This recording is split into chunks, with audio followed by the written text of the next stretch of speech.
50 million views. You're listening to The Joe Cronin Show. The Joe Cronin Show. The Joe Cronin Show.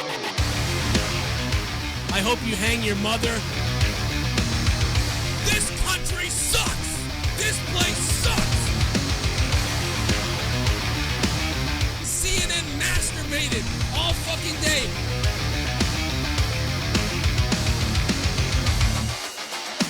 Dude, I will eat your fucking asshole out and then spit it into your mouth, baby bird style.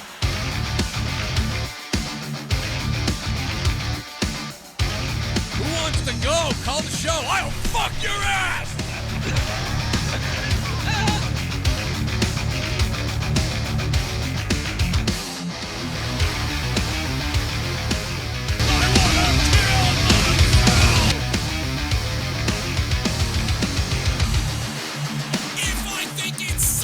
What's up, everybody? Welcome to the Raw Review. Welcome to the Joe Cronin Show. Hope you guys are new. You subscribe down below, hit the like, we'll leave comments, all that other crap. We're going to talk about Monday Night Raw because that's what we do. And I'm wet right now. So Jake DeMarco's going to be here. I'm going to be here. We're going to talk about it with you guys.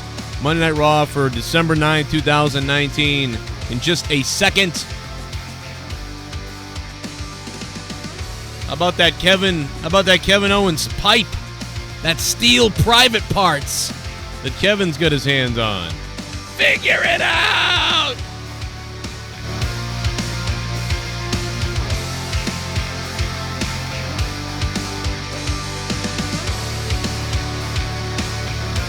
There's a couple things I liked about tonight, too. I like some things. Let's go.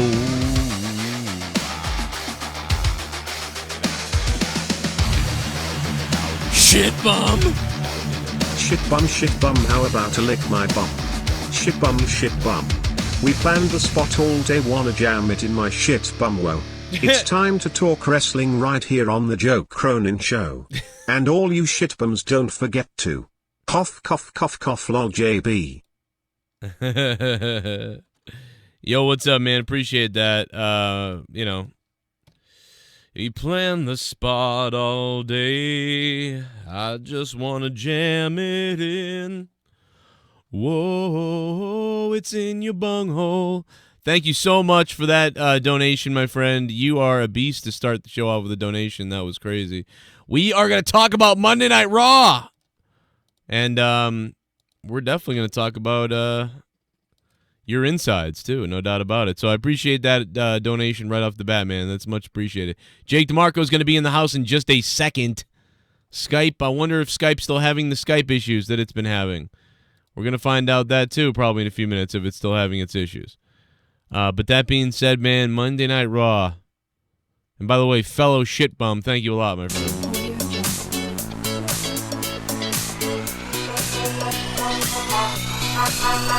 Let's get gay, I want that gay in my face, I want that gay, let's get gay, it's a party if the gays Oh my God, Everyday Jam! I want gays, I'm not straight, I want gay, gay, I want that gay up in my face.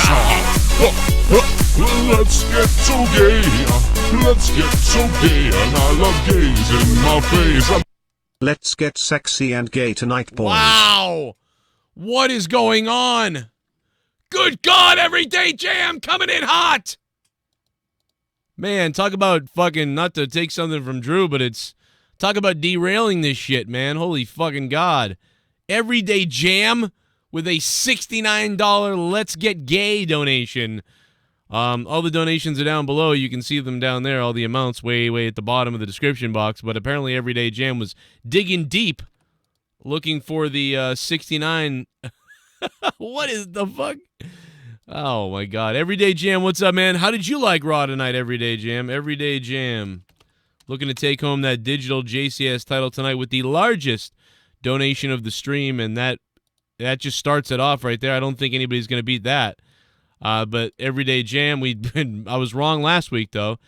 So here we go, man. Everyday Jam dropping the 6-9. I don't know why it's not showing up on the goal meter. It should have filled that thing way the fuck up. But that, yeah, there's a lot to talk about tonight, I think, on Raw. That's the one good thing. I mean, I think there's a maybe not like a lot to talk about, but there's a good amount to sort of critique or talk about, I think. Last couple weeks, I felt like they were just sleeper shows where I just wanted to go to sleep and put a bullet in my head maybe or something like that. Wow, what the hell, Jake? Right there, what he has on his back proves that that's not a steel pipe. Yeah, steel wouldn't do that. That's PVC. PVC, yeah, that's total PVC. That's the kind of welt a PVC pipe leaves. You would have rather a PVC pipe. Yeah. You might have rather steel. A lead pipe, yeah, or steel. Well, in those, maybe not in that bottom left position. That would have fucked up your kidneys, but, everything else, whatever. But anyway. Because it's plastic, he's swinging it a bit harder, and those welts look so real. Oh, that's a wiffle ball. We used to call that a wiffle ball bat beatdown in South Boston. We would sock with rocks. Kids would drive up in a van, and by kids I mean 18-year-olds. They'd drive up in a van, and like 4 dudes would jump out of the van with wiffle ball bats, and they'd beat the shit out of somebody with wiffle ball bats, like bruises, welts, like contusions, all from wiffle ball bats. And they'd drive away in the van. It was crazy. A bunch of fucking Irish idiots with masks on, with wiffle ball bats. The last time you see something like that, it's like the Asian mafia. But really. Yeah. So hey, what'd you think about Raw night? It was better than the last 2 weeks, but that's not saying much, obviously. Right. And the thing is, for some of the things they tried to accomplish, they took so many steps back. Things are just so convoluted and obvious and sloppy that when you do get to the reveal or you see where they're finally trying to get to, you're like, well, no shit, obviously. And the payoff doesn't feel warranted. It all just feels lacking. There was no surprise to Seth Rollins being with AOP. It's been spelled out that way. It just feels lame. It doesn't. It's not surprising. They should have struck when the iron was hot the first night. They dragged it on and dragged it on and dragged it on, and it became senseless and doesn't have the same effect it would have the night after the pay-per-view. The moment after Survivor Series, they could have capitalized when they came out. No one was expecting AOP to come to the ring when he was facing Kevin Owens. That was a perfect night to have that happen. I don't understand why they had to show exposition of what's going on. Because they feel like everyone's a moron, so they have to explain every little detail. And again, like the video that I made, take the simplest route and go with it. Instead, they make things just so intricate for needless, pointless reasons while spelling it out to you in the meantime. Everything just drags on. Ray's promo was just cutting exposition so we understood his story, and it's like we already what are you doing? We've been there, we know, yeah. Yeah, so it was like weird. He was like explaining the story to us. But then the other thing about this whole thing is, like I said, that night, turn Seth heel that night, or make him cut the heel promo that night, and then at the end of Raw the next night, have him be in the van like he was tonight. But instead, it was like, that's really what. Yeah, I'm not part of it. I gotta play, and it's obvious. So you know what this was like? This was like any movie where you're like, I know who it is, but you're like, hopefully it's not that person because it's so obvious, and then it is that person. The bad guy's the bad guy right away, but they try and give you a few red herrings, and you still don't buy it. Yeah, you're like, I knew this was gonna happen. It was kind of like the Star Wars prequels when Palpatine went, nah, I'm the Sith. You're like, that's cool. It was cool, kind of like you were like, yeah, this is what we expected, but you weren't like, oh my god. It wasn't a big shocking reveal. And the way they act like they just pulled the wool over your eyes. Yeah, like, oh my god, look at that. You never saw that coming. He looked like the fucking Shredder in the back of that van. By the way, that looked like a Ninja Turtles scene, which is kind of okay with me in many ways, but I thought, hey, just the way they tried to pull things off at times felt so long in the tooth and pointless. And I know they're trying to obviously fill 3 hours, but we didn't get really any wrestling for the first hour, longer than 2 minutes. It just drags on and on and on. And that's the problem. That's why people say NXT has too much wrestling, but at least it's enjoyable for the fact that the wrestling's really good. Yeah. Well, this is just all talking. What was the point of the Lana and Rusev divorce segment? We knew it was going to be bad, but I was hoping they got somewhere. Like, there was some revelation or a specific stipulation in mind. No, it was just to get to them to book the match in the pay-per-view, which we already knew was coming. So we had 22 minutes of her screeching like a fucking banshee to go ahead and not even announce the match till later in the night. Right. They literally built towards the pay-per-view in the very last segment of the night. A parody to Saturday Night Live is what gave us our matches for Sunday night. And I'll tell you what, as bad, as dumb kind of as that was better than Saturday Night Live. Oh, yeah. They're funnier than the Saturday Night Live guys. Like, that's a low bar to beat, but... I know, but it's stupid, but it's like it's weird. WWE can't get their wrestling show and really almost anything right, but these guys did the Weekend Update better than the Weekend Update. Like, that was just weird. Like, to me, it was better. I mean, they had a bad laugh track that didn't really make sense with the timing of some of the jokes, but, either way, it was kind of funny. Let's get a phone call. People saying they're burying the Street Profits as well, and I don't see that. To me, they haven't done anything merit since they came up. I don't think they're been hype guys. They were hype guys for weeks and weeks on end, promoting different segments before they wrestled one match. They're doing the same thing. Unfortunately for them, they are being taken as kind of like a comedy tag team at this point. But with that's a different thing. But 516, hello.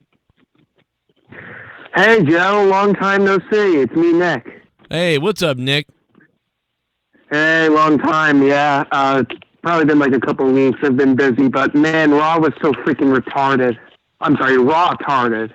Yeah, it was raw-tarded tonight. I mean, like I said, I think it was better than last 2 weeks, but, I like the Kevin Owens stuff, to be honest. Yeah, quick question. Sami Zayn's a SmackDown superstar. Why is he on Raw? He said why. He's a manager. He covered his ass there, and so much for the wild card rule. I mean, I'm a manager, so I could be on both shows. I can accept that. At least they explained it. So I give them. I'm not going to nitpick that to death. They made it pretty clear. I'm managing Mojo now, and I'm also taking care of Nakamura. It was pretty funny when the minute he went into it. I did start laughing though. I went I started like. Anyway, Mojo. Out of all the people you choose to manage, you try to manage Mojo Rawley. Like the fuck. Well, he needs it. What man. has Mojo done? He needs help, bro. He needs to figure it out. Maybe he figured it out. He went and hired Sammy. He was like, figure it out, and he hired Sammy. By the way, should have hired Ricochet, man. I mean, they could have figured it out together, Like, they should have hired Ricochet to figure it out. He should have hired, like, a medication that makes him insane. That's what I would have gone with. Like a suppository. You should put a suppository up his ass. Yeah, that might work. But just put anything up his ass might help him. Yeah. Oh, God. And can you please stop with this divorce court stuff with fucking Rusev, Lana, and... Bobby Lashley. It's so fucking cringe. Like, I keep face palming my face so much. I can't anymore. They need to stop. That thing is, I don't know what the ratings are and what they're thinking or whatever the hell, but that thing is done. Nick, thanks for the call, man. Love you, buddy. Nick, baby.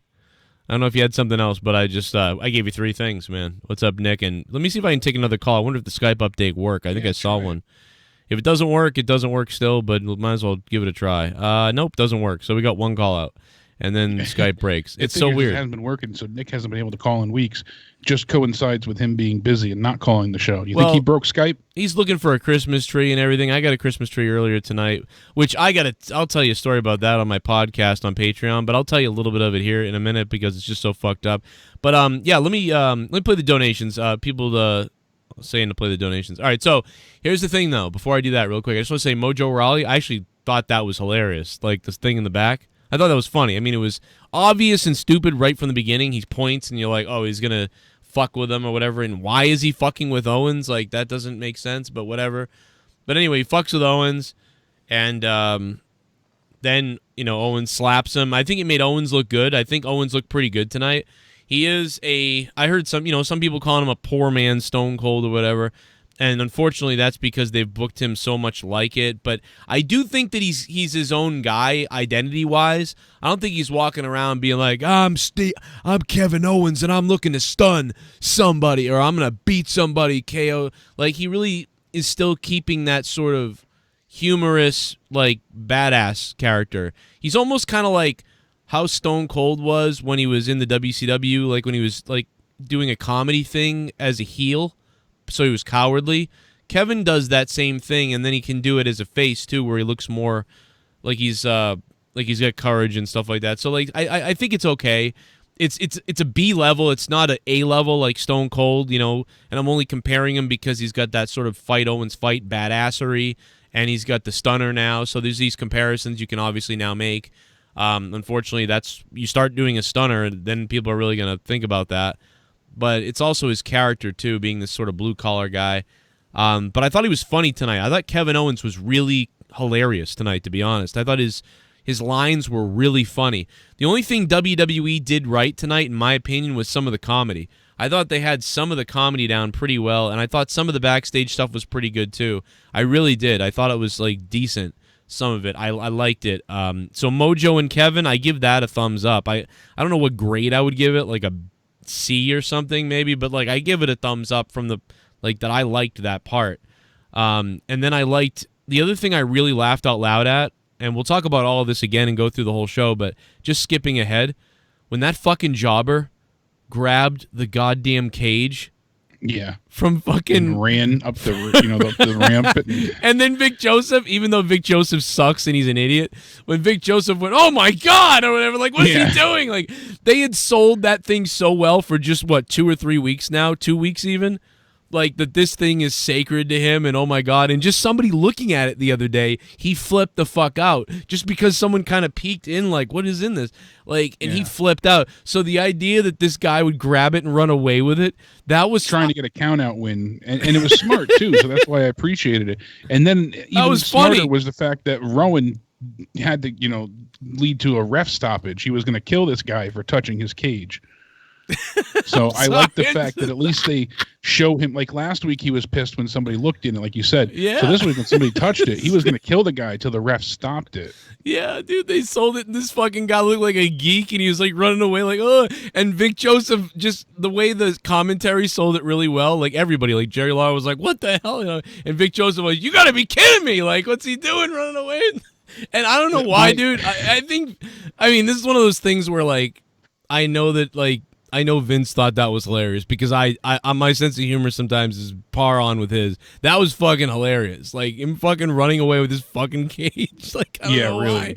Why. My funny laugh on moment of the night was with Kayla backstage. First she had, Humberto, and it was just no English at all. They're going back and forth at each other, and then you get the Kabuki Warriors yelling at her in Japanese, and she's like, I really got to learn other languages. For some reason, just that cracked me up, the way she was like just so nonchalant yet frustrated at the same time.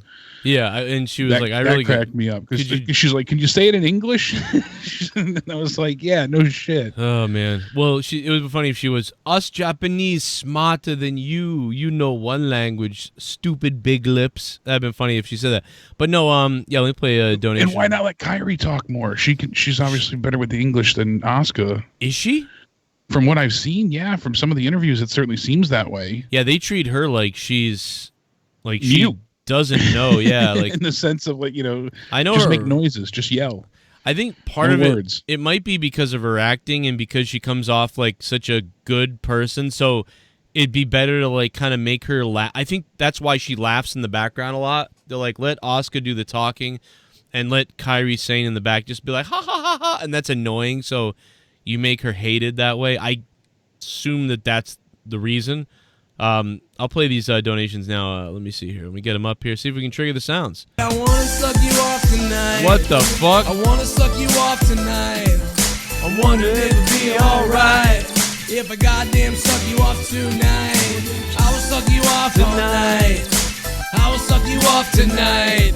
I wanna suck and fuck and gargle and snargle and snuffle and fuggle and stuffle and duggle and suck me off, suck me off, suck me off, suck me off. I'm sorry, but Rollins turning heel ain't gonna save this show. I got some questions. Why is Lana Lashley and Rusev still a thing? Murder my soul. Why is Sami Zayn a SmackDown wrestler on Raw? Kill my penis. And why is Mojo alive? Suck all the white man dicks. Wow. You are fucked. Dick has herpes. Much appreciated, bro. Well, he said he's a manager. So he's not going to be wrestling. That's the one thing. Dick has herpes. He will not be wrestling. $100. It's donation time, motherfuck boy. Oh my God! Good God!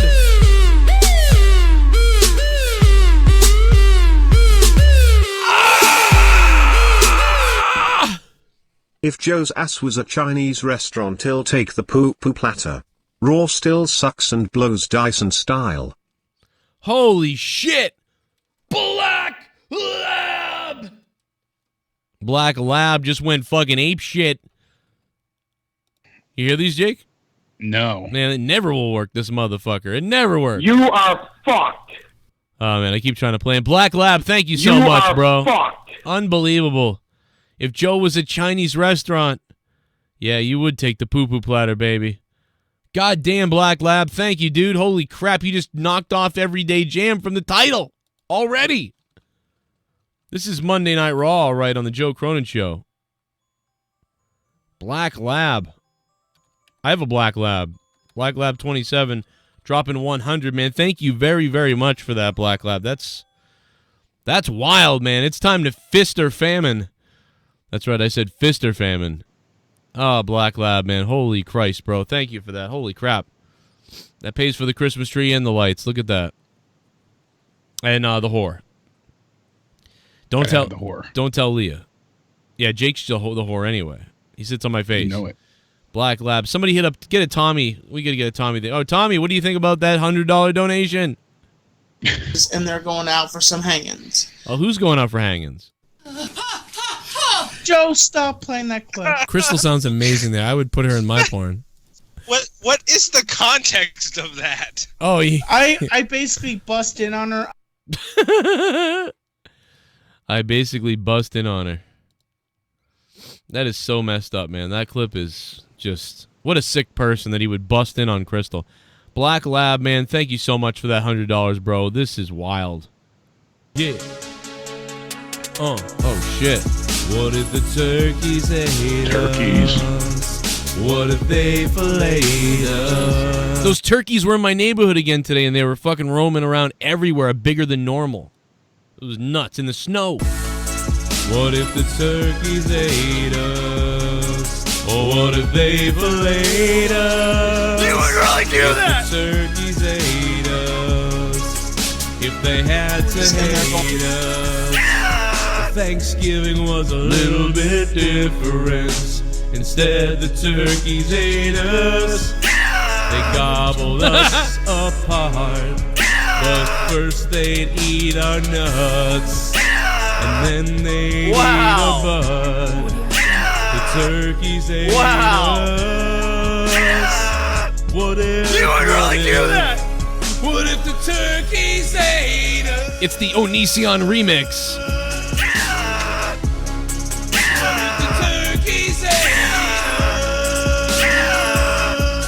Wow! You would really do that? Fucking no!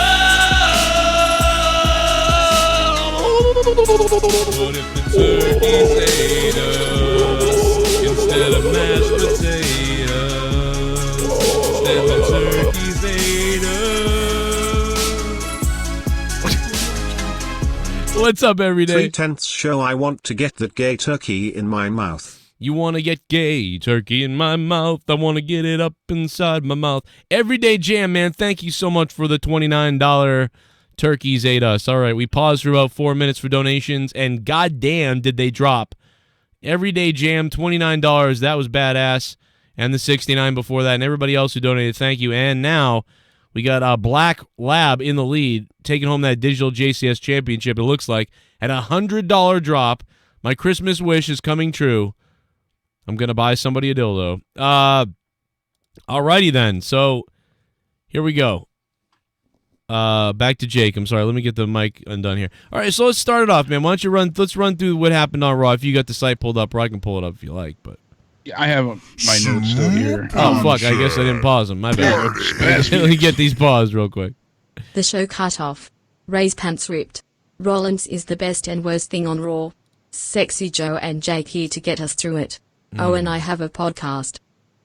Spaz Phoenix, baby, courtesy of Bex reading in the donation. Bex, thank you, Bex, for reading the donation. And Spaz Phoenix is a podcast on Spotify. You can go check him out, Spaz Phoenix, on Spotify. Find out what he's saying about wrestling and get wet with it, you know what I'm saying? Spaz Phoenix, thank you, man. Appreciate it.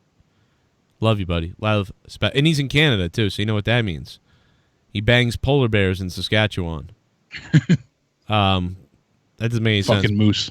Yeah, he's a moose fucker. Like those moose fighting in that video that's been viral. Giants game going into overtime. Holding on to those playoff dreams, Joe, for the Giants. The Giants are not going to the playoffs. Don't say it. Be nice. Wow, your balls left your body on that one. Don't say it. You have as much confidence as the team. Don't say it. It's okay. I believe the Patriots are going to lose whoever they play in the playoffs. I think they're going to go to the. I think they're going to be. So? Yeah, I think so. Unless they play like maybe the Bills or somebody. I think they're going to.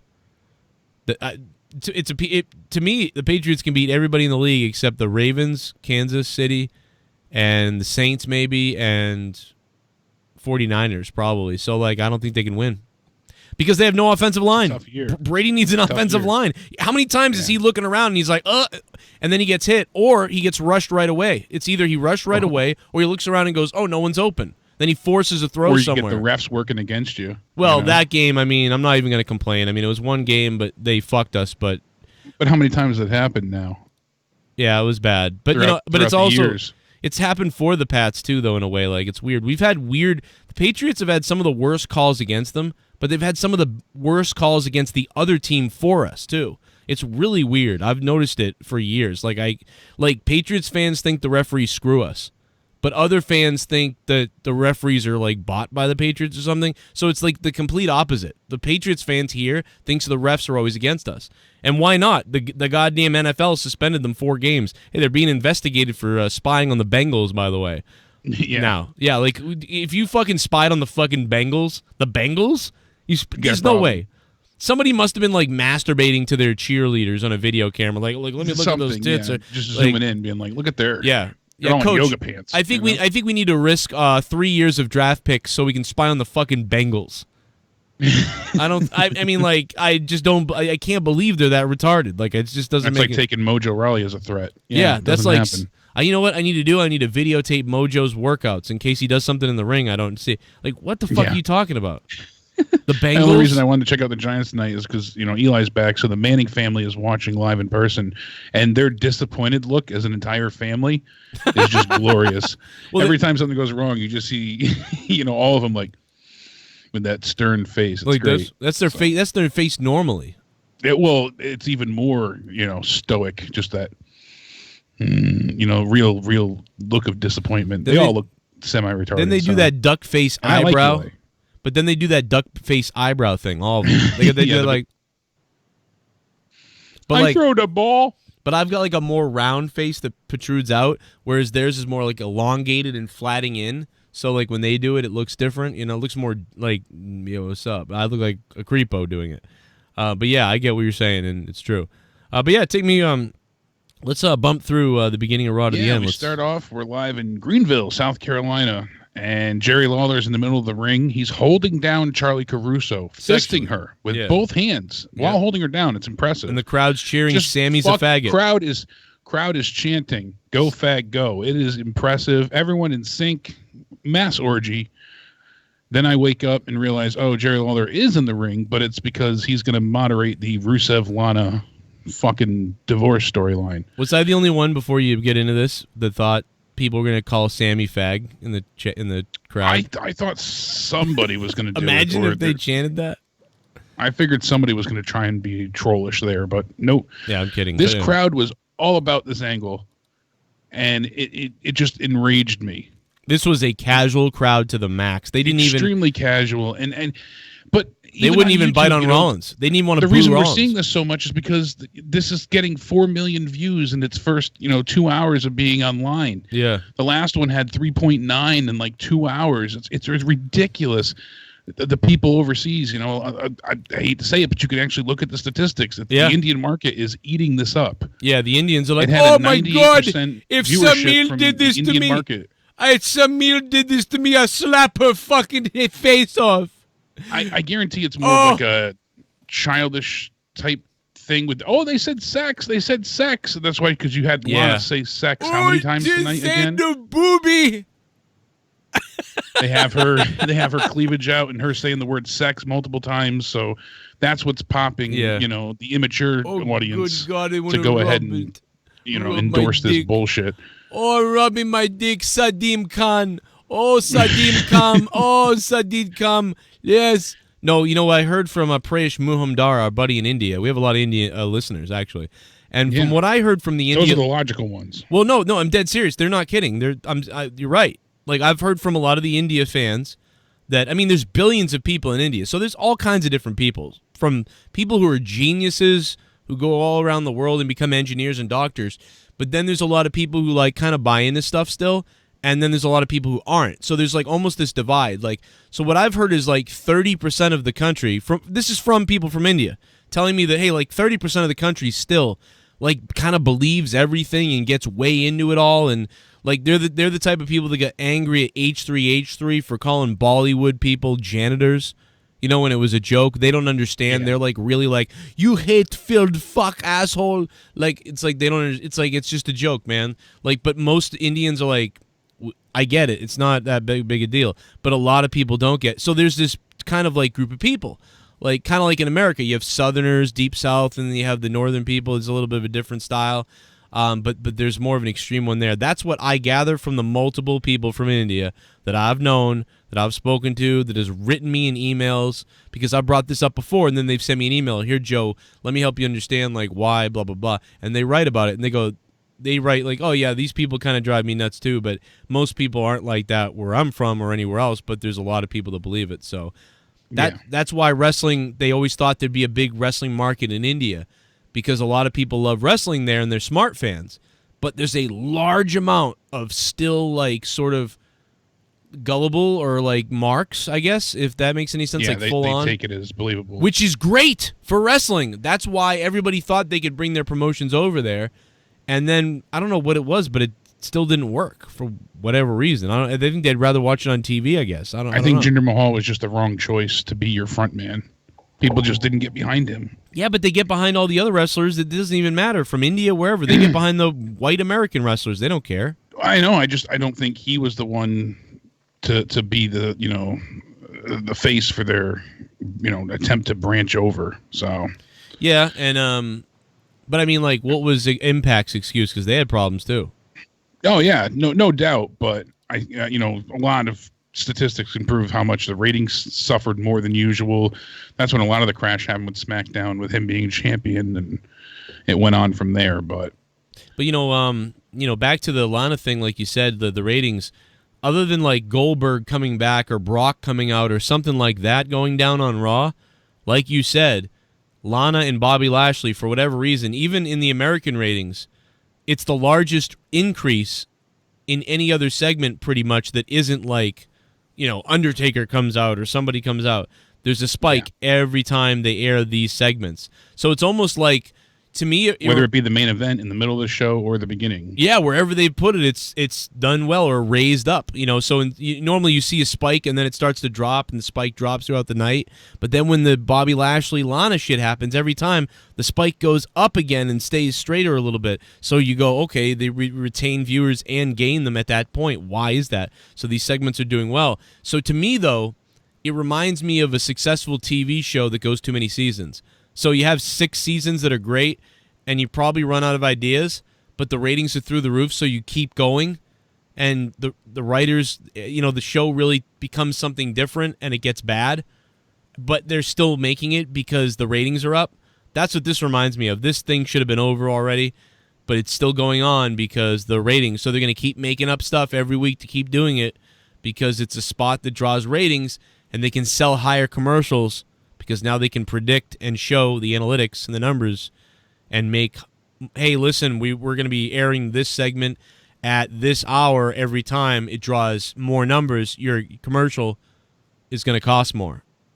So, yeah, sadly. I mean, the fight eventually between the two was spilled out into who's going to have ownership of the dog. I was waiting for them to have, the dog on a pole for a match. I mean, that's really what it was turning into for me. Late 99, early 2000s WCW stuff here. The whole thing, Rusev's like, oh, it's getting ridiculous. And I'm like, this has been ridiculous. This has been dragged out for so long with not even a payoff, but no conclusion whatsoever in sight. And we're going to get the match, and that's not going to be the end of it. So it's just going to keep going from there. unfortunately, Lana's acting is atrocious. Oh, and God, it's Rusev bad. really, truly, even if he says he likes the storyline, he acts like he doesn't give a damn. Yeah. His delivery is terrible. Nothing about either one of them is believable. And unfortunately, it's just painful to watch. She's screeching into the microphone, babbling incoherently, saying the same thing virtually over and over again. And he's trying to get Rusev Day back over and popular again. And that's all there is to it. Lashley comes out, looks like a fish out of water. He just doesn't fit in next to Lana. They don't feel like a real couple, obviously. It's just uncomfortable to watch.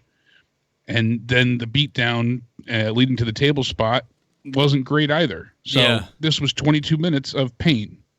Yeah, just the whole pain thing. And misery to start the show. Couldn't care for that at all. What a horrible, boring opening to me. By the way, I got more bad news. The Eagles just won. Yep, I saw that. So, right in overtime. Overtime. There goes our Eagles playoffs. win. No. Our 2-8 or 2-10. Now we're 2-11. I don't think the Eagles are winning anything either. So if it helps you. No. It's just the rivalry in the conference that makes it somewhat interesting. But I got the Ravens beating the 49ers in the Super Bowl. And I want to cheer for the 49ers, though, because I like Jimmy Garoppolo. I've been saying that for 2-3 years now. People are probably sick of me saying it, but I just loved him in the Patriots camp. When I watched him, I was like, this guy's going to be a fucking slinger. And I think it's going to be Ravens and 49ers. And I think the Ravens are going to beat Kansas City in the AFC Championship to go to the Super Bowl, and I think the Patriots are going to get shockingly eliminated in the first round or probably first round, to be honest, because the O-line is horrible. And Justin Bailey's been giving me shit, but how can you win with the Patriots' special teams is the best in the league and amazing, and the Patriots' defense is top 3 in the league, amazing as well. But the offense, there's no O-line and there's no one for Brady to throw to. They double team Edelman. There's no one else to throw to. Everybody's covered. Brady looks around, they're covered. Or the ball comes to Brady and the blitz comes and they knock down the whole wall and Brady's getting tackled. So he's either getting tackled. Right, and I said a couple weeks ago, if Brady was a young quarterback who could scramble, they might actually be able to do something because of the way people blitz and the way they do things. And the other day you saw it. The field was wide open, he ran. And that was after, I know we got fucked on the calls, but there's still, you can't win with an offensive line like this. I mean, it's retarded to think that your special teams is going to make a play every game like they are, and the defense is going to make a play every game like they are as well, but still, it's whatever. But anyway, out of football talk, people are probably fucking sick of the whole thing, but everybody's bringing it up, and so I am touching on it. But yeah, so this god-awful segment. Next. Yeah, I laughed at that. I laughed at Hardy coming out. Matt Hardy comes out. And then McIntyre comes out right afterwards. Bit of a surprise there. I wasn't expecting him to be the one to, because it seemed like they were going to use Hardy as enhancement talent for some of the younger talent anyways. And McIntyre comes out and cuts a pretty damn scathing promo on Matt. I loved everything he had to say here. I was all about this. He's like, tuck your tail between your legs and run off so you can fight for another day. Hardy right away hits him with a twist of fate, and they go to commercial, and I'm like, damn, this is going to be good. We're going to get, a battle between these two. And they give us less than 2 minutes. You really thought there was going to be a battle after they... I was hoping we got at least 7 minutes. These are great wrestlers that they buried Matt last week, magic though. in the ring. Oh, the minute he came out, I said, I don't know who he's facing, but it's going to last 2 minutes. Because that was my thought until McIntyre answered the call, and I was like, ooh, maybe they're going to, because these two could have one hell of a rivalry. You can't tell me otherwise. I mean, emphatically enough, they both have so much talent. I really think we could have gotten something, not just tonight, but going forward. This could really build to be something. Yeah, I agree, and they use it as a one-off. So McIntyre, again, sounds great on the mic. I'm like, yes, they're giving him time to speak. They're letting him get wins. He's not somebody's, lackey. He's not playing a support character.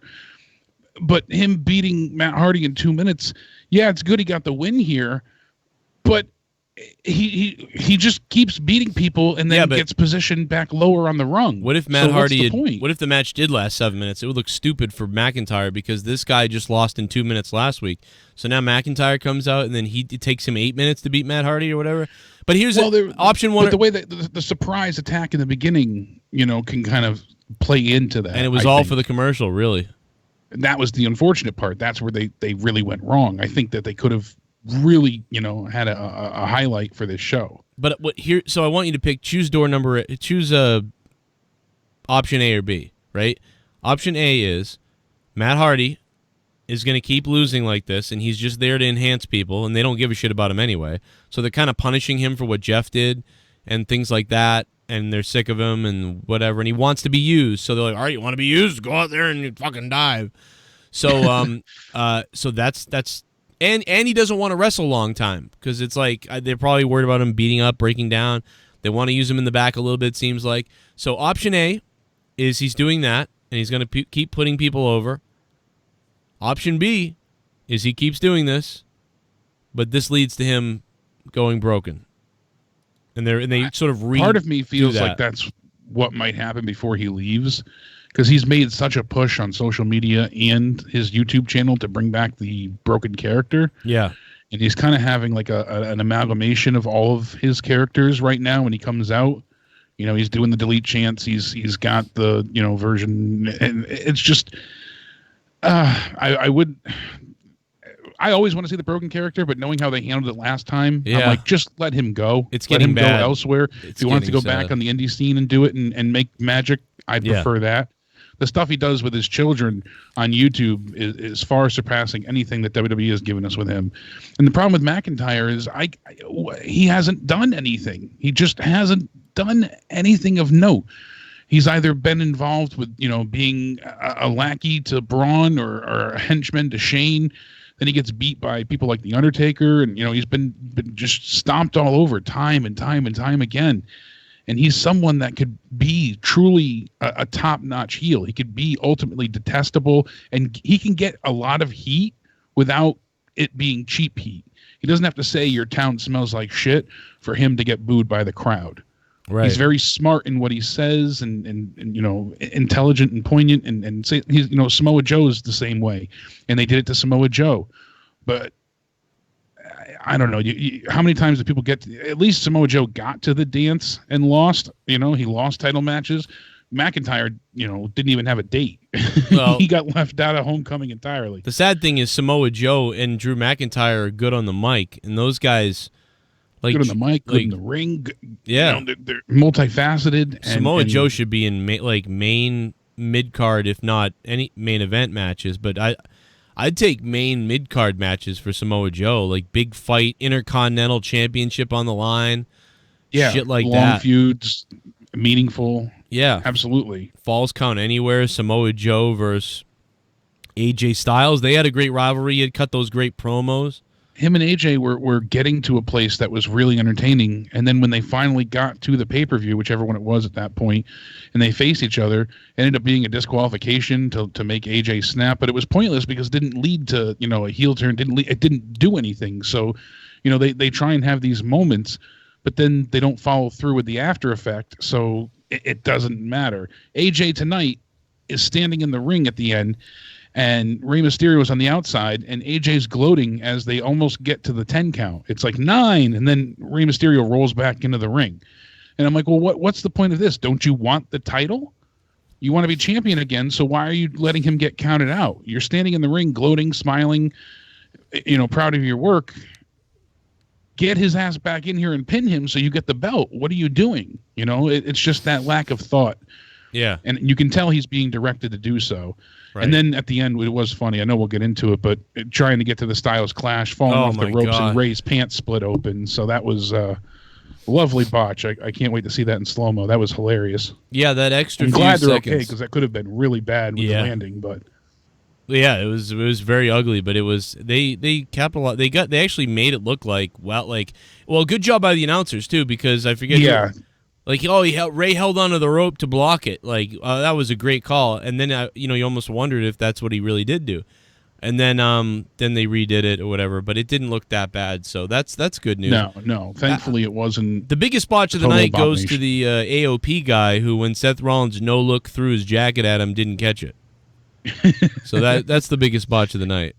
I expect Botchamania to have a shot of Rollins taking off his jacket and then no-looking, throwing it to AOP, and then the guy whiffing on it and it falling to the ground, and then zooming in on the jacket with some like the Grand Theft Auto fucking busted thing. I'm telling you, man. If not TSS, get on that. That's money.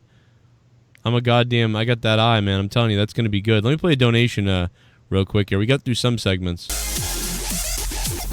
Oh, man, here he is. I want to finish on your face.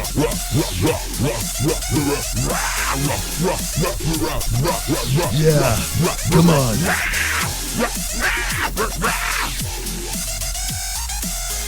Feed me more energy on Amazon. It's Monday, you know what that means. I'm finally free of the old senile fucking man. Cody in coming to AU because apparently there are 4 dark factions at the same time. Wild. Brody Lee. What up, Brody Lee? Thank you for the $4. Yeah, very bizarre, man. You can't say it enough about AEW that there are...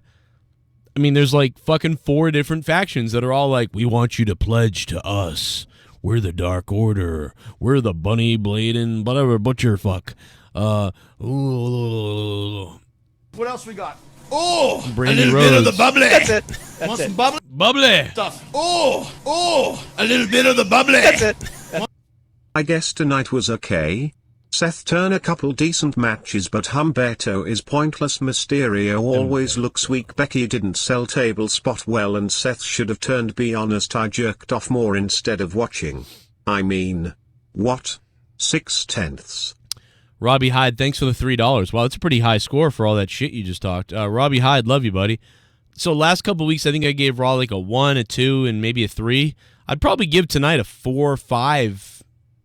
You know, Super Chat Party. Rollins spinning in the bad guy chair like goddamn Dr. Claw. Lana playing the role of 2019 feminist tonight.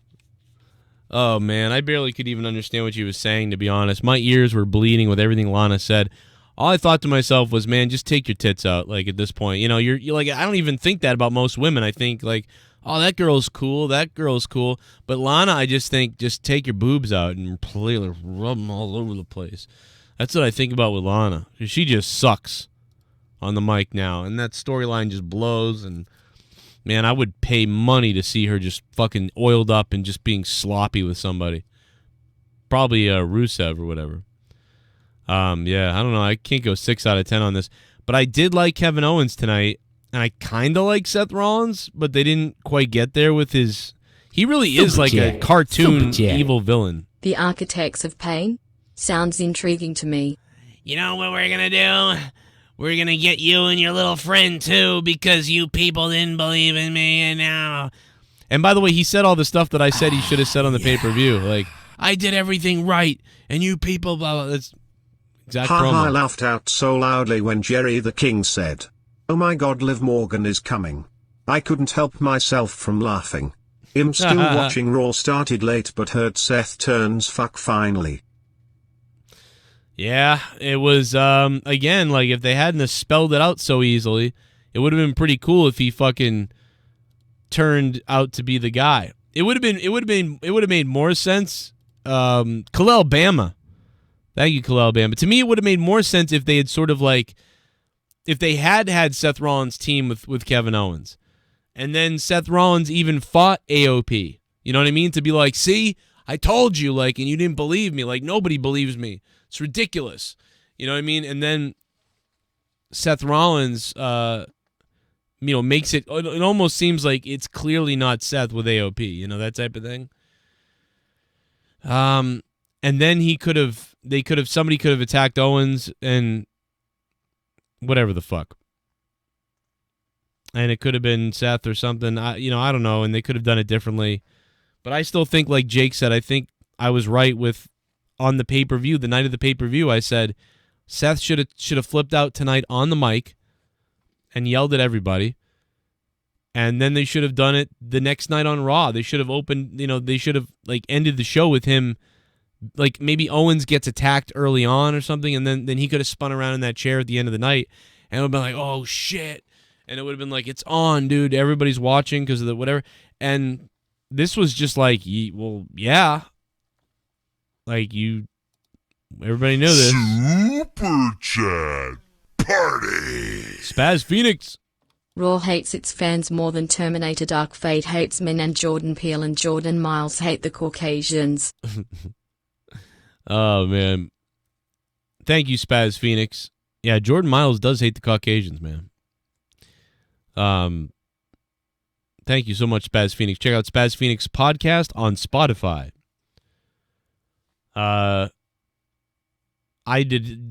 Don't get me started on Terminator Dark Fate, man. These garbage movies, pieces of shit. And now the next Home Alone movie is going to be a girl, of course. Yeah, I'm all set. I'm sick of it because it's not bad if you make a movie, but it's bad if you like just rub it in ridiculously, like stupid. Seth turning heel. Who cares? He sucks.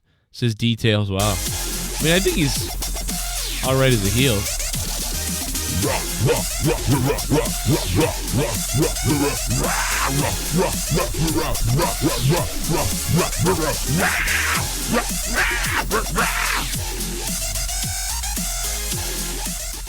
Matt the Misfit coming in here. So I believe Kairi Sane did some acting prior to getting into wrestling. Fun fact, Nakamura is the one who encouraged Kairi to come to WWE. What a poor soul.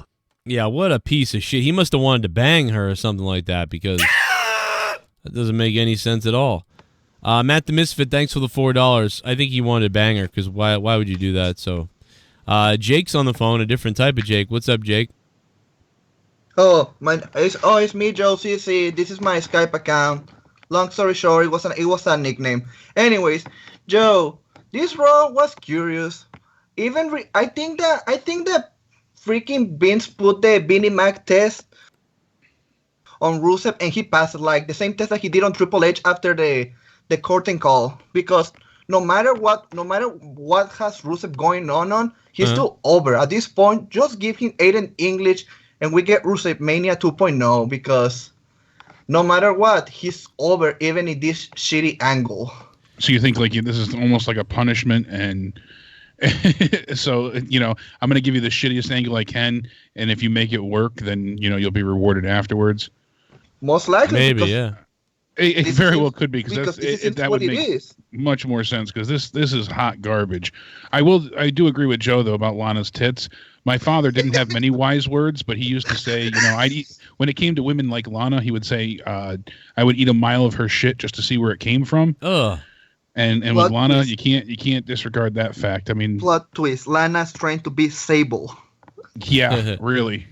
Lana, she couldn't hack it up in wrestling, but that's okay because you must be excited. Liv Morgan's going to be Emelina 2.0. You got Emelina coming back, so that's fantastic as well. Okay, so a lot of people, I missed that. A lot of people. Oh, you missed it? They had a little video package that said the makeover of Liv Morgan coming soon. Remember, just like they had the makeover of Emma. Are you so serious? This is going to be amazing. Wait a minute. They did the same thing. That's the same thing. It's the same, literally out and out. Same type of vignette set up in the sense of like where they showed footage. We didn't get her on a beach yet, but that will probably come. Oh, my God. But they did say the makeover of Liv Morgan coming soon to Raw. So we'll see what happens. Imagine if the makeover is just a little bit like a build up to make Liv into Sister Abigail because that's not happening. Throw that shit out. Anybody that thought anything with the Firefly Funhouse was happening, shove your thumb up your ass and throw it out the window. It ain't happening. They are Give me 1 second. They're not putting that together at all. The time has passed. They had their chances with Nikki Cross and Liv, and they don't want to do that. They want the same idea they had before. They're just going to go to the same endless well that they have in creative. What E needs to do is to bring back the stables, but at least give us a storylines with the stables instead of being a promotion package with letter stables. I know this in AEW, but also I just finished watching the table for 3, and surprisingly, Sting, Jeff Jarrett, and AJ, that conversation went along, and apparently, what Jeff was more proud of Impact early TNA days, it was the X division. Sting hated the six-sided ring. Yeah, the six-sided ring. Yeah. Yes. That was always very like obtuse and intrusive. Like, it was difficult to navigate. I heard a lot of people say that because you couldn't find your footing when you trained in a square your whole life. You know, it just, when you change it up, it's not easy to adjust. If you get power bombed in the ring, or if you get clotheslined down and then you spin up to like run to the ropes, it's almost you don't like know where you are. Yeah, immediately you're almost making an adjustment to run a different.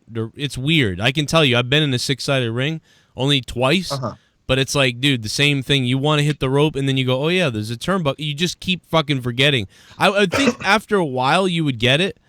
But you know what's really bad is the wrestlers who have to wrestle in independent shows, and they would come, if they were like working in TNA but then wrestling other shows, because then you're back and forth with rings, and that ring just throws you way off, and some guys just can't get it. Some of the younger, fast guys enjoy it, like especially mat wrestlers, but the guys that run the ropes, but, you know, I mean, especially the big guys, they get really lost because they use it all the time. One of the things that Jeff commented there is that he got the idea from AAA with Mr. Antonio Peña. Yeah. Because he saw how the ring was over there, and he tried to bring it here. Yeah. It kind of worked, but Yeah, that ring is more like for lucha libre because it goes apeshit in there. Oh, one thing. Have any of you seen the Twitter right now of ACH-Jordan Miles? I mean, losing his mind. What's he losing? Yeah, I've seen him flipping out in the last couple of days, but well, right now his profile picture is Jim Cornette with the shirt saying Jordan Miles pointing at it, and I'm not kidding. That's so weird, man. The guy's full of shit. I mean, he's a hilarious troll, but he's definitely like he's out of his mind. You know what I mean? Like with the stuff.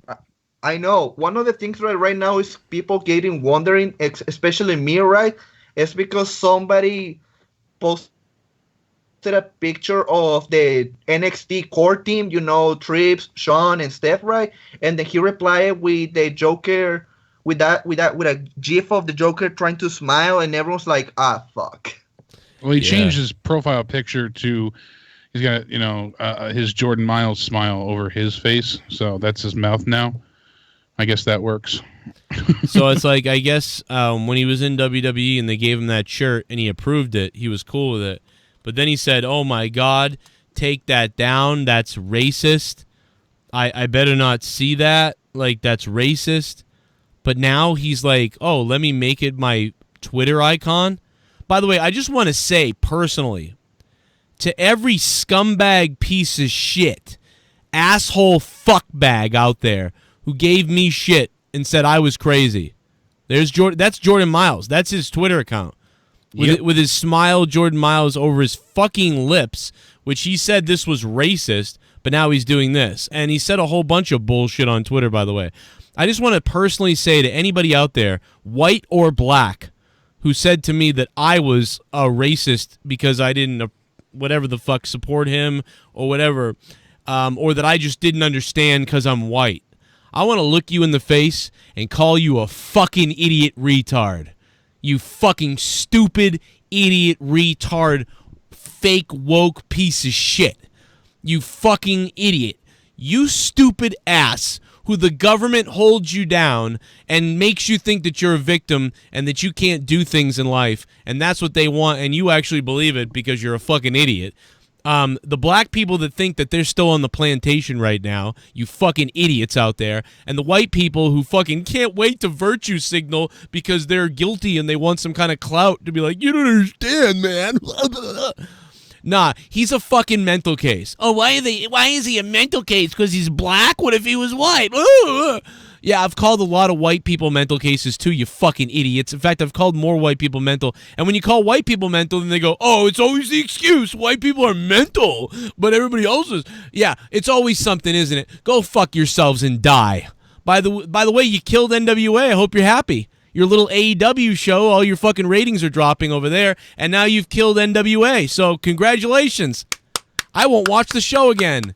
I'm done. I'm not listening to fucking Stu Bennett off the rope. No, I'm not doing it.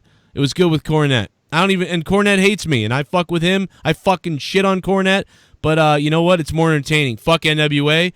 That highlight show they showed the other week, what the fuck was that? Go fuck yourself, NWA, you fake pieces of shit. You gave in to these fucking whoremongering faggot fucks. Fuck them in the ass. fuck you, fuck NWA now, and fuck Jordan Miles, this fucking guy who's got mental issues and calls racism from a company he signed with, who he says is they're so racist, but yet I signed with them. Why did I sign with them if they're racist and crazy? Oh, but now I got to get out of there, but I'm on the plantation, and Jay Lethal is a fucking Uncle Tom and all these other things. And everybody's an Uncle Tom, I guess, and everybody's a scumbag, and I'm a psychopath, and fuck white people, and now I'm going to attack, what do you attack, gay people the other day or something? This guy is fucking, I even retweeted the fucking tweet. This guy is out of his fucking mind and a psychopath, and maybe has mental issues.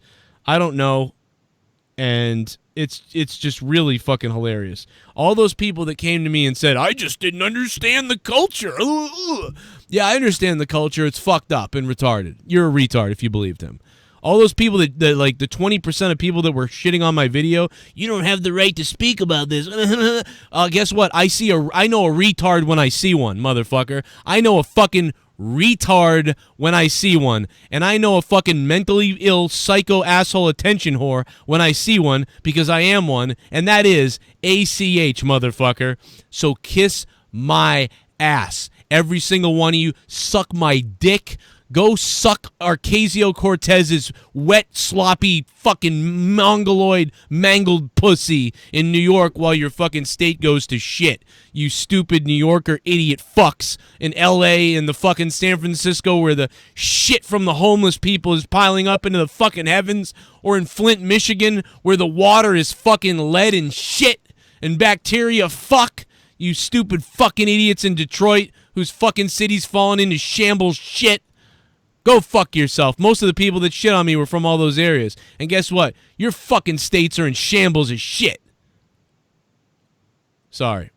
But, I'm just fucking sick of it. You were wrong. Go bullshit. Fuck yourselves. Go fuck yourselves. And I actually deleted some of those tweets and stuff like, oh, maybe they're right. No. He's an idiot. You fucking idiots. Hey, I'm going to get paid. I said it from moment one. Moment one, this was bullshit. This was all for attention. And you were fucking dead right. And you even tried to, do the devil's advocate thing, and nothing works. Insane. You can cry baby fuck all day and racism all day, and you can cry, I love this. You can make believe all kinds of shit. Why the fuck is someone in here talking right now that I didn't fucking take their call? What the fuck is going on with Skype? What the fuck is going on right now? What the fuck is going on? Can you hear me, Jake? Yep. God damn it. What the fuck? Anyway, what's next on the agenda of shit? That pissed me off. Next up, the Viking Raiders. They're taking on the Street Profits. So this was apparently for the Raw Tag Team titles. They had an open challenge there briefly. And Street Profits didn't win, but they did get a little bit of sign of respect from the Viking Raiders, which is interesting for how they handled that. Okay. I'm happy that they beat a non-jobber team, and it wasn't an immediate squash. It was still very quick, very decisive, a 3-minute match. And that's been my biggest gripe with Raw lately. Excluding the main events, usually we're getting 2 or 3 minute matches, and it's just all the promos and other stuff is overwhelming at this point. I know they need to build some story, but tell something in the ring at times. It's just overly frustrating. What's in the ring sometimes? I missed that last part. The fact I said tell some story in the ring at some times. Yeah. They haven't done any of that. I mean, Drew McIntyre, 2 minutes. The Viking Raiders, 3 minutes and 10 seconds. Aleister Black, his match, 3 minutes. Humberto and Andrade went a little bit longer. That was 11 minutes, and I that was okay. Everything else, 2 minutes. And then we had to wait until, the end to get anything. We got 1 minute and 20 with Eric Rowan. It's like I fail to see why they can't stretch things to at least 6 minutes at times. Especially we've seen really good matches from the Street Profits. They were so over at TakeOver 25 when they won the ladder match and, successfully defended the belts, the pay-per-view after. From there, they've done nothing on Raw of note, really. They've just been hype men for the show. I did laugh and somewhat enjoy the role of what they pulled off for their SNL type skit, but I think they didn't need to win here, but they could have been treated a little more prolifically. So I'm happy that it wasn't a straight up, unknown squash team, but they could still give us more. It's not a big ask here. It's not a huge request. Yeah, they didn't really give us, Humberto's match or whatever with Andrade, I guess I would say we all agree is the match of the night.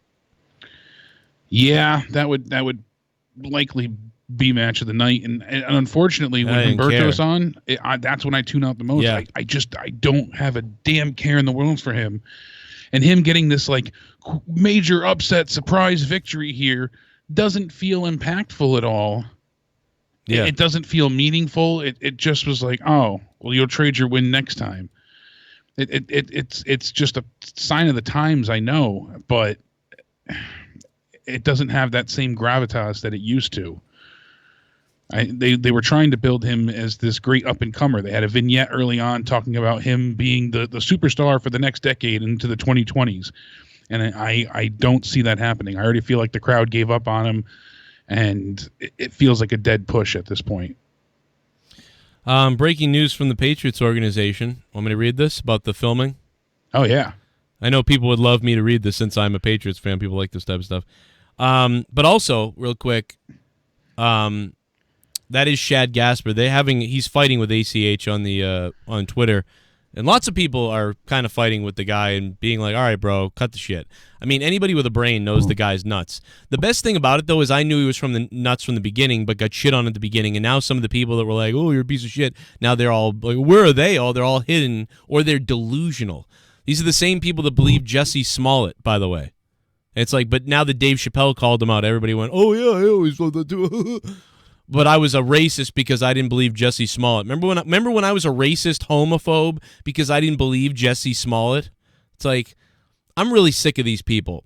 I really hope that you're tortured and you die. I hope in your towns you get a drive-by. I hope if you're a white person you get abducted by a group of people and they saw off your arms. And then you're like, "Oh, maybe I made a mistake." Oh. I can't stand you people in this world anymore, and I hope you all die. Go fuck yourselves. I don't give a fuck. I'll never be politically correct. I will say what I want to say, and I don't give a shit because this is America, and you can say whatever the fuck you want, especially if it's a joke. You fucking idiots. Sami Zayn. "Oh, I'm going to go to the security guard." Oh. Yeah, where were you when CM Punk was calling a fan a homo? Nice haircut, homo. You look like a vagina, you homo. Oh, everybody just loved that. And now you're all decking another fan in the face. Yeah, or whatever. But now you're 35 and 38 years old or 30 years old and you're like, "Oh, this is bad. Oh, go get him. Sami Zayn's a hero." Oh. Yeah, he's a hero. You fucking idiots. Statement, he's a pussy is what he is. He's a triggered pussy is Sami Zayn. Sami Zayn, you're a triggered pussy from Quebec, and your Montreal Canadiens suck dick, Sami Zayn. How about that, you jihadist fuck? Go ahead, what, Jake? I'm sorry, he caught me off there. As the chat brought up, I wonder what they're going to do with Scarlett Bordeaux when she does start appearing on NXT and even the main roster stuff, because that was her whole gimmick, was the sex factor. She's comparable to Sable. They're going to have to tone that way down, or else they're going to be hung out to dry with the feminist movement, I don't think they care. But at the same time, there's no way she's going to be coming out giving people lap dances. No way. We're not going to see her. I don't know, as hypersexualized as she has been. We're not going to see what she did on the indie. Yeah, it's just like everybody else. Who knows what? But that's what I'm saying. It'll be another one watered down, and this especially due to the climate of Twitter and everything else. If this was possible, you know what I would do with Scarlett Bordeaux? What's that? You know what I would buy for her? What? I would get her a pole, and I would or like a stage, and I'd have I'd turn like a golf cart or an ATV into a float. And I would drive her around, I would have a driver drive her slowly down to the ring, and her music is like good to dance to or something like that. And I would have her pole dance all the way down to the ring. And then when she got down, she slides up on the pole and then comes down the stairs. The valet guy helps her down the stairs. And then she gets in the ring all like sexy like, and then gets in the ring and then gets ready. And then she wrestles. And dude, I would have that. And I would have the other girls be like, this is ridiculous. What the fuck? Who does she think she is? What is she doing? Like, what are you doing? She can go with the whole women empowerment angle. Yeah. Like, I feel sexy and I want to show it. And I'd have the girls bring that up. I'd have the other girls be like, yeah, way to fucking throw back to like... Yeah, try and regress us backwards this isn't to the 2009. Diva, era. Yeah, and then I'd have her just, and then I'd have that be her character where she's like a fuck. That'd be awesome. That'd be have fucking her challenge, awesome. Sasha to a bra and panties match. Statement from the New England Patriots. Here we go. This is gonna be good. I mean, this has to explain why the fuck they were filming the goddamn Bengals.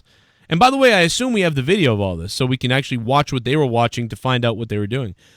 For the past year, the New England Patriots. This is from the Patriots. The New England Patriots content team has produced a series of behind-the-scenes features on various departments within the organization. The 7 previous Do Your Job episodes are archived on thepatriots.com. On Sunday, December 8th, the content team sent a 3-person video crew to the Bengals-Browns game at First Energy Stadium in order to capture one part of the longer feature on the Patriots scouting department. In this case, Patriots pro personnel Scott while he was working in the press box. While we sought and were granted credential access from the Cleveland Browns for the video crew. What, the Cleveland Browns? I thought it was the Bengals. This was the Browns game? Why was everybody saying the Bengals? It was the Browns versus the Bengals, I thought. Oh, the Patriots were at the Browns and Bengals game? Yeah, their PR/scouting department was there for whatever reason. So this wasn't even during a Patriots game? No. What the fuck is it? Well, and they weren't, I guess... The Patriots aren't scouting the Browns and Bengals! Yeah, they were doing some type of, like, PR/work, And this is nothing. This is...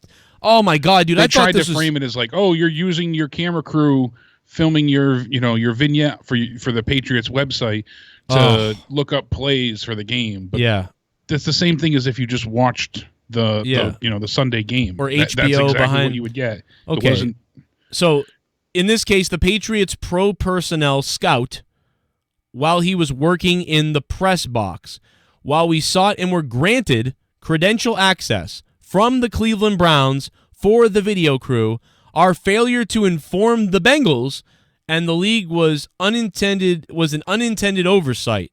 In addition to filming the scout, the production crew, without specific knowledge of league rules, inappropriately filmed the field from the press box.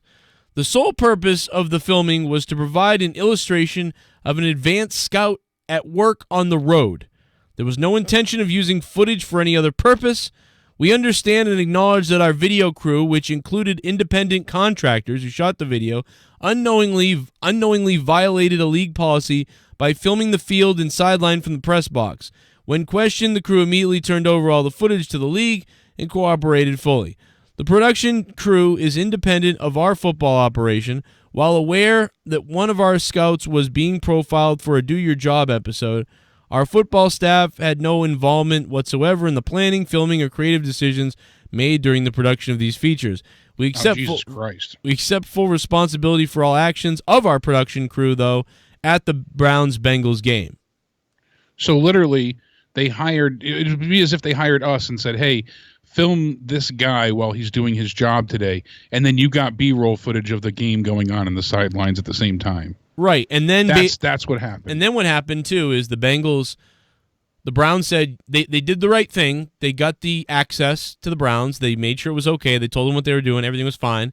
The Bengals, probably from their sideline with binoculars, were looking around because that's what you would do. Yeah. And you see that somebody's filming your sideline. Yeah. And then you say, who the hell's in that press box up there? Who's filming us? Because now they're probably worried that it's happening during the game. So the Bengals are like, the Browns are filming us. I would assume that that's what's going on. So then they find out it's the Patriots. Then they find out, no, we didn't do anything. Well, who was in there? Oh, it's this film crew for the Patriots. So then the Browns go, well, yeah, we told them they could be there. We knew they were going to be there. They're doing some film or something, and we allowed it. And then the Bengals said, well, bullshit, we didn't know about this. What the fuck are the Patriots people doing here? And then they hand over the material, And then they said, well, you were fine, but you filmed the field and this area, which you're not allowed to do, and then bring it back someplace, anywhere. No one's allowed to film that. And because the Patriots were the ones that sent the film crew there, it's on them. So they did break a rule by that crew. And, dude, the Patriots should have known. Filming anything. They should have known, like they should have drawn up in the contract. Like, do not film. It is illegal for you to film the sideline or film this area. You cannot film that area. Go get the footage you need for the show for whatever, but you actually can't do that. You can't even pan around like you as an accident. You must never film this area. That needed to be in the contract and needed to be explained by the Patriots. You must never film this area because despite the fact that we're not going to use it, we're not going to know about it, there's no reason why we would need it. You just can't do it because if you get screened by an NFL official or somebody and you give the footage up, any bit of that is on us. How in the world did the Patriots, and again, I don't think they were doing anything weird because who gives a fuck about the Bengals or Browns? Here. It's just a shitty situation. Right. So unfortunately, I don't think the Patriots are trying to cheat, but I'm a Patriots fan, but I think that they are dumb for not. They weren't specific with the crew that they hired. Telling the crew, yeah, they should have been. They should be extra weary about sending a film crew to someone else's fucking team, or anywhere. Yeah, I guess they thought they had it handled. It sounded like because there was no players or coaches or the team themselves weren't even there. So it's just like, hey, we're just covering this guy and. It's just stupid. It's just more shit. It becomes a scandal because of everything that happened back, in the late 2000s. Yeah. But you know what? 6 rings, motherfucker! Ah! Sounds like the camera crew really pledged to the Dark Order. Yeah. And they fucked everything up. I'd be, if I was Brady, I'd be so pissed off. If I was Brady, I'd be like, are you fucking kidding me? I got to listen to this shit every year. That's what Brady's thinking. That's why Brady, I keep rooting for him to get another ring, because every time the Patriots get a ring, then something always comes up where, oh. So, it's just you're like, all right, yeah, fuck you, here's another ring. Fuck you, here's another ring. And it's like, dude, what about the 3 years where they didn't get a ring? You know what I mean? It's like, they really cheated then. It really worked, huh? How about the years they didn't make it to the playoffs? It's like... But these things, this is just dumb. This is literally the dumbest thing fucking ever. If I was Belichick or Brady, who probably have nothing to do with this, right? This is probably most likely the Patriots team or whatever with their film crew for these shows. I would be fucking enraged. What the fuck are you doing? But fuck the Browns. Imagine if they were actually selling the fucking camera tapes to some other team though that wanted them. Imagine that right. That's what they were doing. Yeah, for millions of dollars. They were like, we'll go there. Why would you be doing that? I just don't. Why would they do that? They don't need to do this. It's nothing to do with anything. So I think it's nothing. I think the only time they really filmed anything was the celebration or was the Rams, the Super Bowl with the Rams or whatever it was, the real one, the one that they Spygate. They really did that. The reason why we know they did that is because most teams were doing it. And every team had a different method of doing it. And then the NFL said, stop it. Everybody, stop it. If you do it, you're in trouble.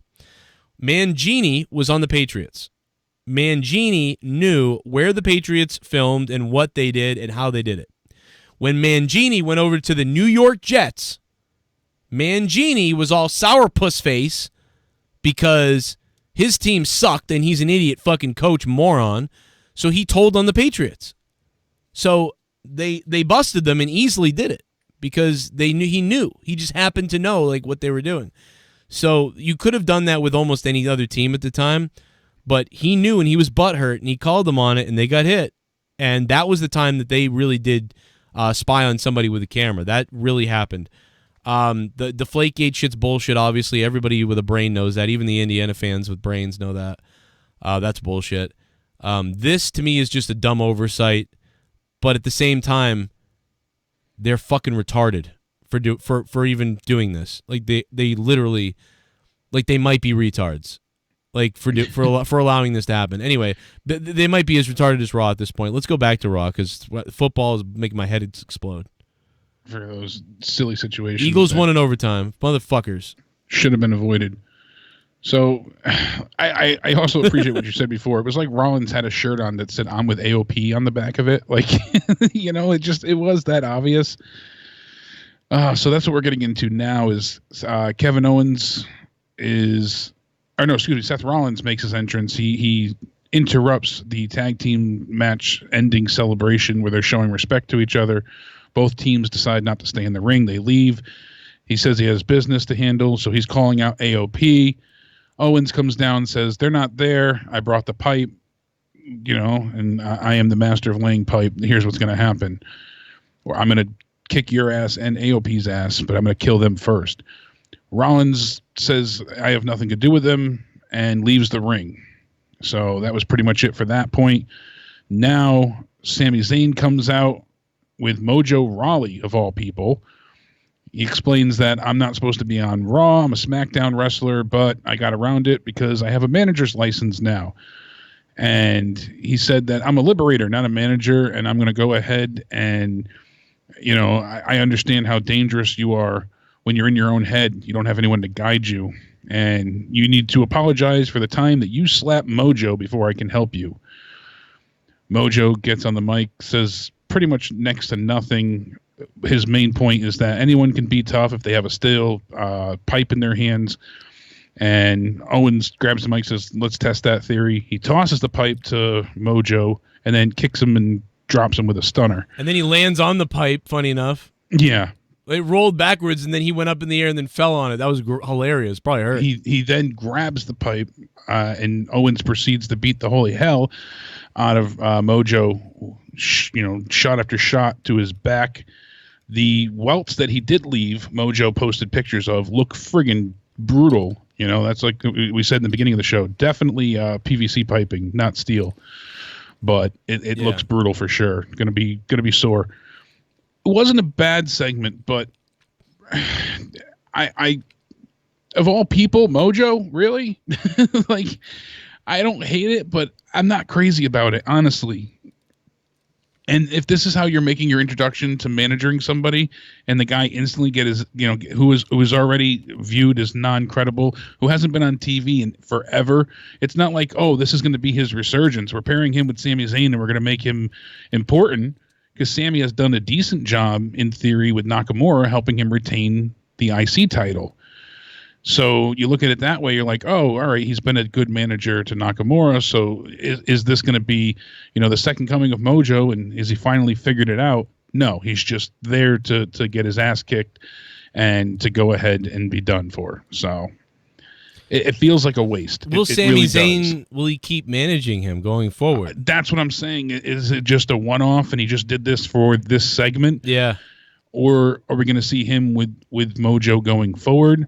I kind of doubt it, the way they made it feel. It seemed like a real we need this segment to happen, and Mojo can't carry the whole segment on his own on the mic. See, I thought he could have. I don't really understand why. Maybe you believe in him, but it certainly feels like corporate doesn't. Yeah, I mean, he cut that promo in the back with Kevin fine. I thought there was no reason why. You'd think, but I mean, Mojo could have just gone down there and been like, done the same thing. He could have. It just feels like they didn't trust him, really, because what was the point of having Sami Zayn with him if that's not the case? I mean, that's the only thing that makes me think they are going to stick with this, because if they don't stick with this, then this was absolutely worthless. That's my worry. And if they do stick with it, it still could be worthless, because I don't feel like they're going to give Mojo any bit of his due. I don't see them doing anything decent with him. Do you? No, I mean, how could you? I mean, it's another, like, all the stuff with him looking in the mirror and being like, change, I got to fix this, and I got Yeah, he's kind of had several reinventions. He started off with the Hype Bros, and then we saw him do the heel turn, and then we saw him, kind of come back from that, and then we saw the Man in the Mirror gimmick, and now this manager position. So it's very odd. I just... You know what I would have rather? Don't buy it. I would have rathered those segments with him staring in the mirror. I would have rathered those with him, like, when he wins, he was like screaming at himself to, like, this is what I'm this is where we have to go. This is what I'm gonna have to do tonight. I'm not only gonna have to win, but I'm gonna have to do something really messed up tonight. Like, and he's just acting crazy in the mirror, and then he comes out, and then he has a match, 8 minutes, 5 minutes, whatever, and he beats the guy, and then when he's done, like, he pulls out, like, something, and he does something messed up. Like, he, like, handcuffs a guy to the post or to the ropes, and then smashes his hand with a chair, and then, like, he starts, like, shaking with the chair, like, he's, like, loves it, and he goes in the back, and people, they're just like, what the hell is wrong with this guy? And then he's in the mirror later on again for another promo for, like, 30 seconds, 40 seconds, and he's like, see, I told you we'd do that. You know, I told you we'd do something. And now, his wrist, I hope his wrist is broken. Oh, I hope his wrist is broken. La, la, la. Like, I want him to be Scott McKinnon is what I'm saying.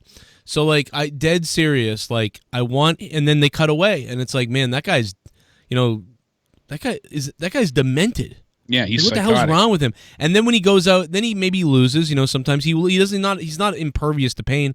He goes out and he loses. So when he loses, then he's in the mirror again, and he's like, I'm so fucking. You made a big mistake tonight. Why did you make a mistake? Because I made a mistake tonight. Because I made a mistake tonight. Because you made a mistake tonight. Because you made a mistake tonight. Somebody's gonna have to pay.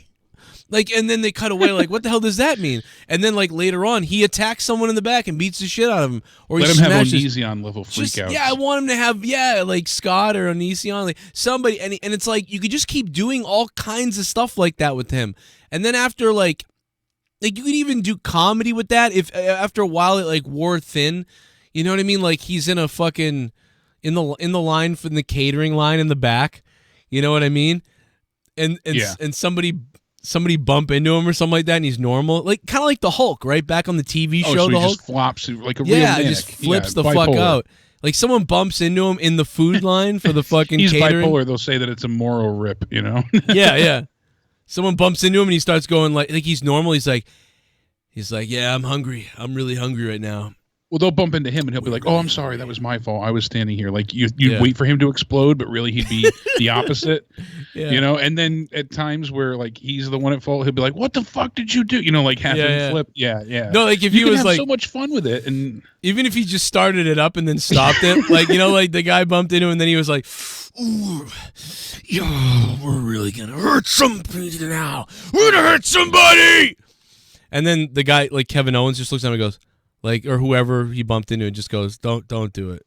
Don't. just eat your pasta. Like, you know, that type of thing. Like that type of shit. But if I would have rather they not be comedic about it and they just took it kind of serious. And he's always talking in the mirror. It doesn't matter, win or loss. And still have it be comedic too. They don't have to make it a comedy angle. Yeah. That's the thing I think they forget at times. You know, you don't need to say pee pee and poo poo to make things funny. You can still have something be humorous, but not have it be purposely comedy in the comedic sense. I also think it'd be funny if he was heading to the ring and he was looking straight at the ring, but then he stopped out of nowhere and he looked over and just started screaming at the announce table. What did you say about me? What did you say about me? Because I'll kill you!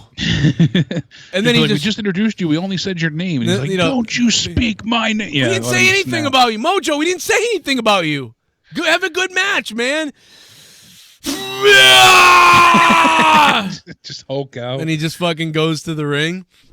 And then he turns around again. Like, you know, they're just like, he's coming back. He's coming back. Like, what did you say? Jerry, what did you say? I didn't say anything. Did you say something? I didn't say anything. What's he talking about then? Have him be dominating whoever's in the ring. Go for the 3 count, and on 2, he lets go of the pin to run back to the announce table and be like, "You're still talking about me." Yeah. Mojo, you had the guy pinned. You had the guy pinned. Yeah. At right before the 3, he lets it go to run back to the announce table. Who said my name? Yeah. Like, Mojo, you had the guy pinned. What are you doing back here?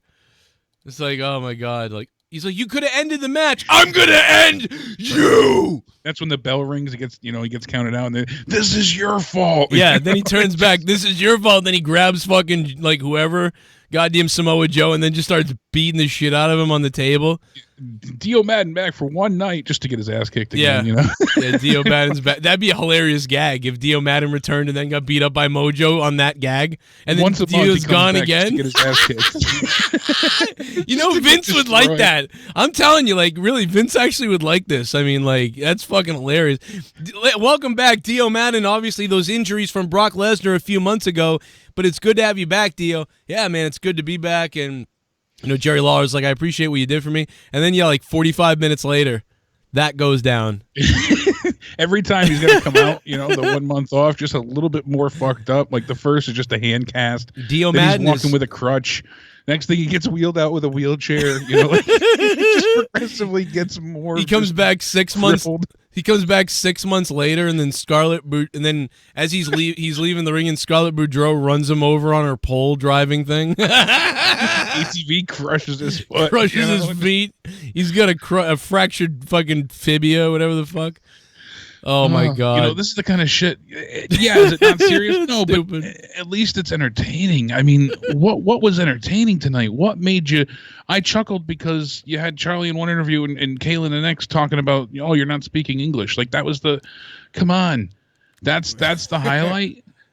Mm-hmm. That's what we got to go off of. Like you said, to see, you know, Mr. Figure It Out get beat up with a plastic pipe. Yeah. It doesn't have any lasting staying power.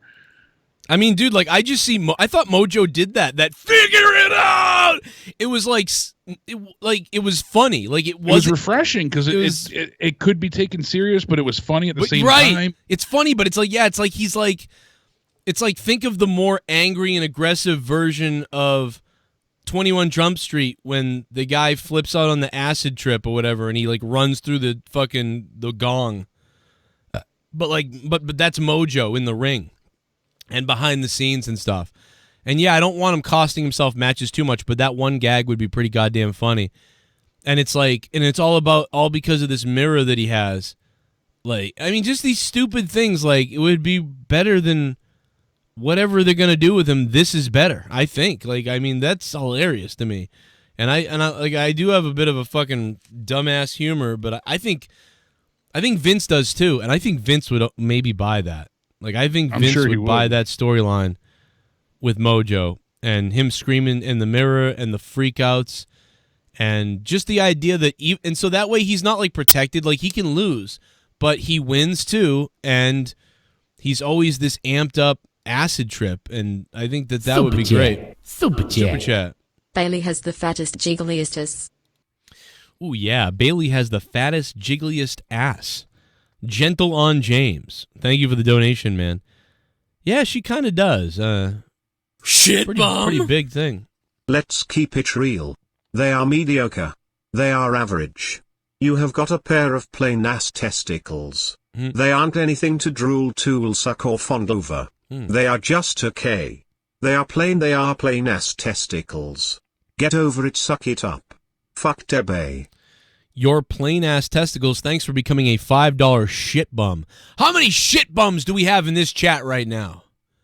How many shit bums do we have in this chat right now? But anyway, thank you very much to the shit bums, and thank you for becoming one. And my balls are pretty basic. A little bit of the bubbly. That's it. Want some bubbly? Look at this stuff. Oh, a little bit of the bubbly. That's it. Can Drew McIntyre have some kind of fucking direction? Yeah. Why no push? What's the problem? Also, cheap plug, I just did my 3rd podcast episode called Boston Bleachers if anyone would like to listen about Boston sports. Thanks for all the advice, Joe. Hey, Robbie, man, what's up, bro? Hey, you got to send me that, too, so I can listen to it. Everybody's doing one now. Robbie Hyde, send it to me so I can hear it, bro. I haven't heard it. I keep forgetting you're from Boston. So many people from Boston now. We all got to do a podcast. I'm gonna leave this briefcase right here. Oh, shit. I'm gonna leave this briefcase right here. I'm gonna leave this briefcase right here. The sound wave. I'm gonna leave this briefcase right here. I'm gonna leave this briefcase right here. Son, run, you fat bitch. Run, you fat bitch. Run, you fat bitch. Run, you fat bitch. Run, you fucking fat bitch.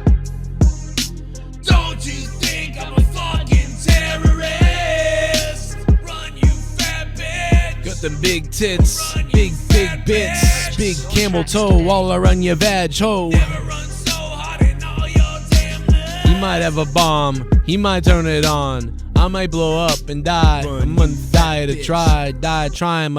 I turned off Raw in like 20 minutes. Whoa. Thought they would kill this fucking angle in Divorce, but nope, we get to see Rusev get cucked even harder with Lashley and Lana getting married. Sorry to my Indian friends, but this angle is hot trash and needs to die. Yo, thank you to Soundwave92 for the $19.84 donation. And yeah, they are literally covering every angle possible. We've done the sleeping with them thing, the cheating, the I'm pregnant, no I'm not pregnant, and now we're doing married, divorce. They fucking hit it all. A little bit of the bubbly. That's it. Want some bubbly? Look Bubbly. at this stuff. Oh, a little bit of the bubbly. That's it. Is anyone going to point out the fact that Kevin Owens had the same pipe Rey Mysterio had a few weeks ago? And Joe, tell the Patriots to stay out of the Bengals business. We got Vaj Chowder fair and square. We always get it done. We always get it done. We always cheat a little bit. Will Tactics, thank you for the donation. I guess, Will, you missed when Rey Mysterio handed him the pipe. So there was a little backstage segment where Rey Mysterio handed Kevin Owens the pipe. That's why it was the same pipe, if that's what you mean. Super chat. Super chat. Joe Cronin is the least racist person I've known. Alik Anoi, how you doing, my friend? For the $2, I think I did your name right. Sometimes I mess that up, man. I definitely say racist things, but I'm not a racist. That's basically what I can say.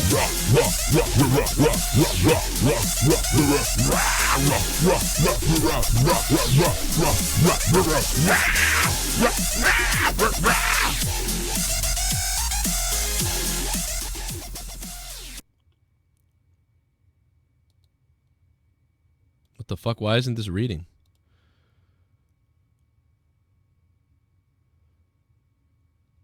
I don't even know what this is. F. Heisman Defoe.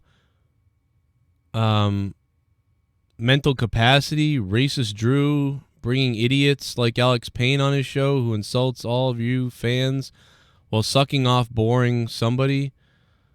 Every chance he gets. Don't get... What the fuck was that? I don't. Wise Society, thanks for the donation. I don't quite get it. F. Heisman Defoe for defending this dumb idiot? What idiot? What are you talking about? What? I don't know what Wise Society's talking about. But Wise Society, what's up? I don't know what you mean. You gotta tell me about what you're talking about. Super Chat Party. I don't know what that means. No Spygate when there is Game Pass. Freddie Mitchell, good point. Yeah, we got Game Pass. We can just watch ourselves. 27, Freddie Mitchell. Thanks, man. Speaking of that, all the $25 patron producer level people are popping up top here. So got to shout out all those people, man. Alika Noah is coming in again in a second, but I do want to say thank you to 27 Freddie Mitchell, who is a $25 producer level patron. Definitely need you guys to keep the shows going, so it's much appreciated that a lot of you guys have gone to the producer level to get your name down below.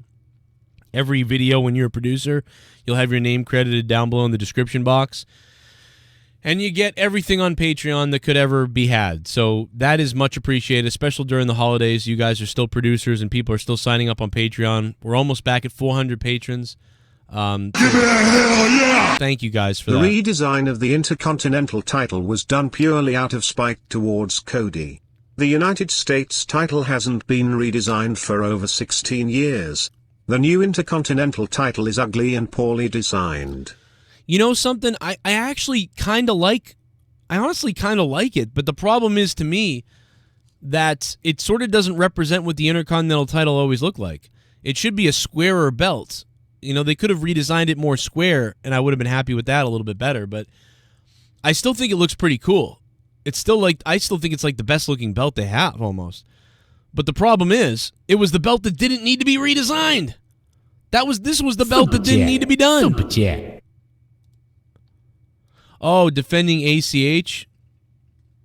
Iceman is defending ACH. Yeah, okay. Well, maybe he doesn't know. Maybe he doesn't Maybe he doesn't know the full story, because at first some people, I don't blame some people at first for defending him, because at first, there's some people, like, there's some black people and there's some white people, we all agree, like, that there's a lot of bullshit that goes on with the WWE and in the past, and there has been racism things, and there has been some bad shit. So at first, when ACH says things, you're kind of like, yeah, like, I get that, finally, like, I get it. So, I don't, initially I could see you supporting him maybe. But, I mean, I paid really close attention to this guy, and it is clearly bullshit. So, you know what I mean? I get it. I don't think that he's paying enough attention. I think if he paid attention, a little better, he would realize, obviously, that this is bullshit. But I'd like to hear his reasoning for why, whatever. I could talk to him later. 27 Freddie Mitchell, thank you for the $25 support and above on Patreon as a producer. Also, ADTR, Arknolia Strokelbean, Awonddy Big M, Big Fuego Jacob going way up there, Bryan Harper, Chizhiiknees, CJ Bradley, ColdBrewKrew, Drew Bar 100, Duane Crenshaw, Frog Kid, Gary Metzler, Gerald Armstrong, Jason Tarr, John ConstipatedRock, John Zippay, Joseph Lightsey, Justin McNeil, Kalel Bama, Star Scream, Mikey to Crikey, NickY J, Shell, Sith Negan, SoCom Kastle, Talk to Me Nice, The Bear 1322, Triple M, and Z, The Reaper. Guys, thank you for being producers. Jake, what's on your mind, you bubbly sex beast?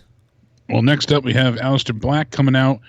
Buddy Murphy talks about his match that he's challenging Aleister Black to at TLC, so that's official. Aleister Black takes on Akira Tozawa, who's the new workhorse, basically. He's the new get your ass kicked quick guy. So they did also say that CM Punk was going to be on Backstage tomorrow again. Yep. We'll see if that does anything to the ratings. There was one moment where Tozawa goes for the suicide dive. Can we guess the ratings really quickly? What did they go up, 150,000 last time? Yeah, I think it'll be about the same again. Oh, actually. Really? All right, I'm going 60,000 this time.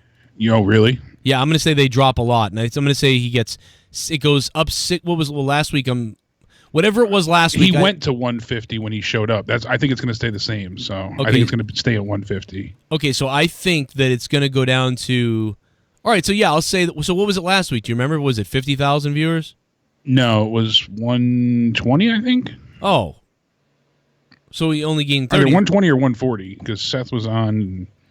Wait a minute. Well, yeah, I got to know the numbers, because this will be fun to guess about, but we got to know the numbers.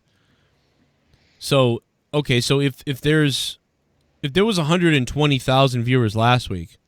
Last week, it was 138,000. Okay, so then it would make... The week before with Triple H was 121,000, and the one with Punk was 150,000. That's so weird. Or, excuse me, 180,000. Oh, okay, that makes more sense. 180. Yeah. Okay, so now I think they'll do 155. I'll say 155. They went from 597,000 all the way down to 49,000.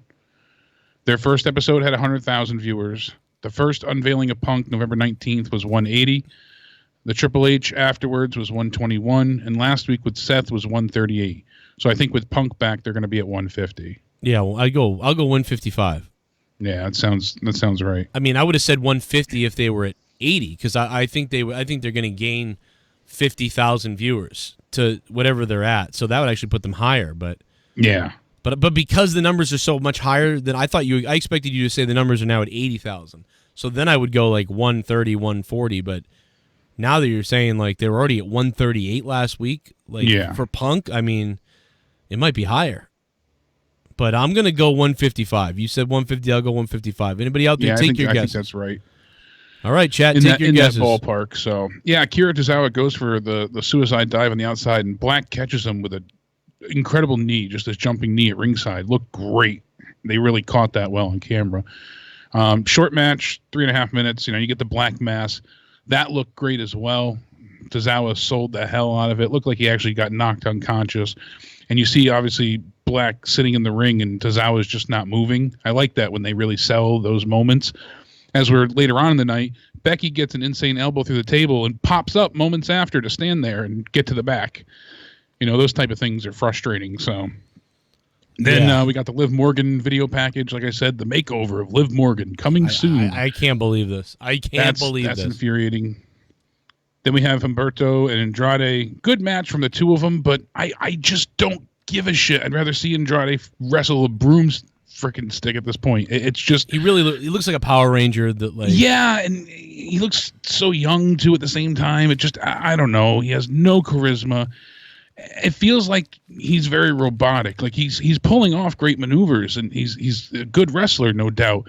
But it's so lacking any emotion to it. It just feels like he's going through the motions, but it's just and I think he has a little charisma. I think he's got some charisma there. I think it's there, but I don't care for the way he sells, the way he delivers certain moves. It's supposed to be like he's dominating or capitalizing on the moment, and he just doesn't play it off well. I'm harsh on him at this point, but I just don't see a reason to view his win here as a major upset victory, and it certainly doesn't feel like a great push either. I just find him pretty boring. That's all there is for me. Is I find him boring. Yeah, absolutely. So we found out this Sunday after TLC will be when Goldberg will be on the Broken Skull Sessions. The last one with The Undertaker was a great listen, so I'm looking forward to this as well. Kevin Owens is still searching for AOP at this time backstage. Now Buddy Murphy takes on Zack Ryder, and this is when we get Aleister Black's promo, I believe, as well.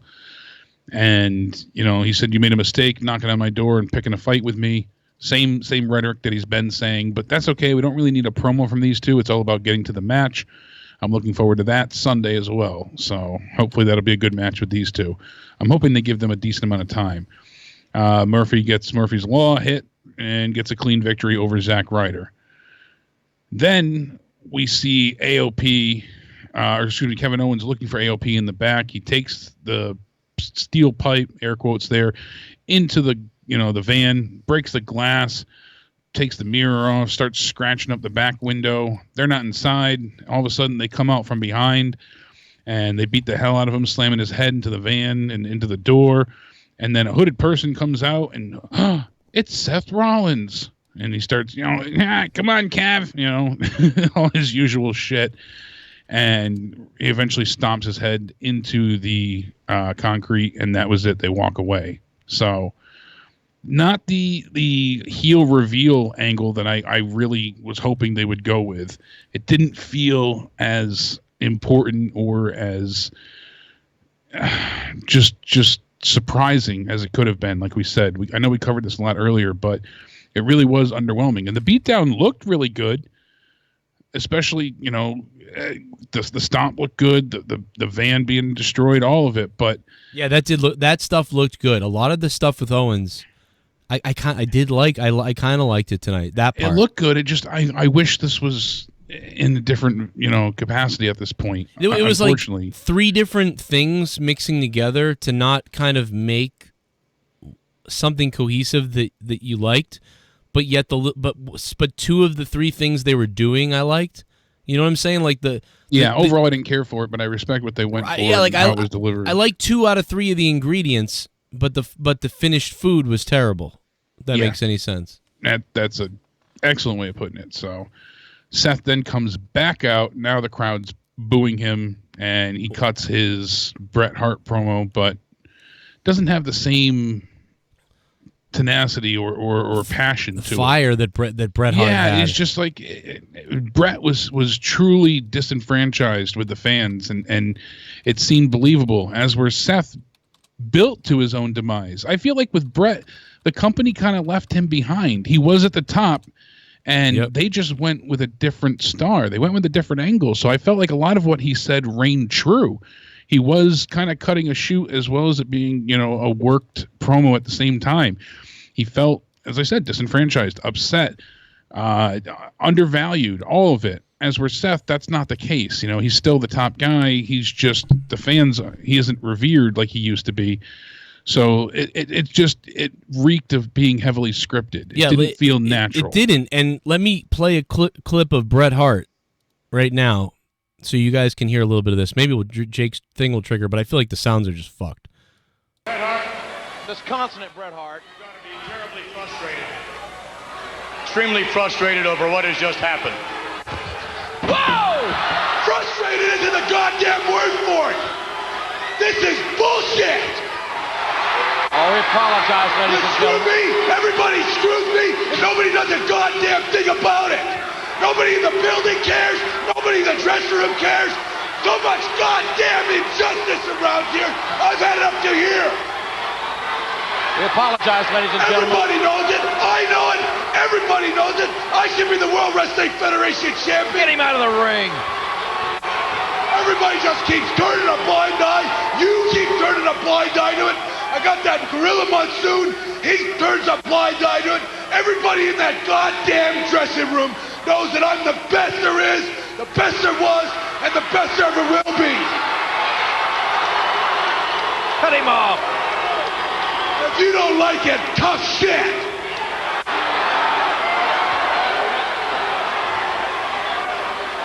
Well, obviously, we My ass, Brett. All you want to do anytime you go in the ring is cry like a baby. I tried to. That's the type of thing that we're looking for from Seth Rollins. Listen to the fire raining from his loins when he goes off on the mic there.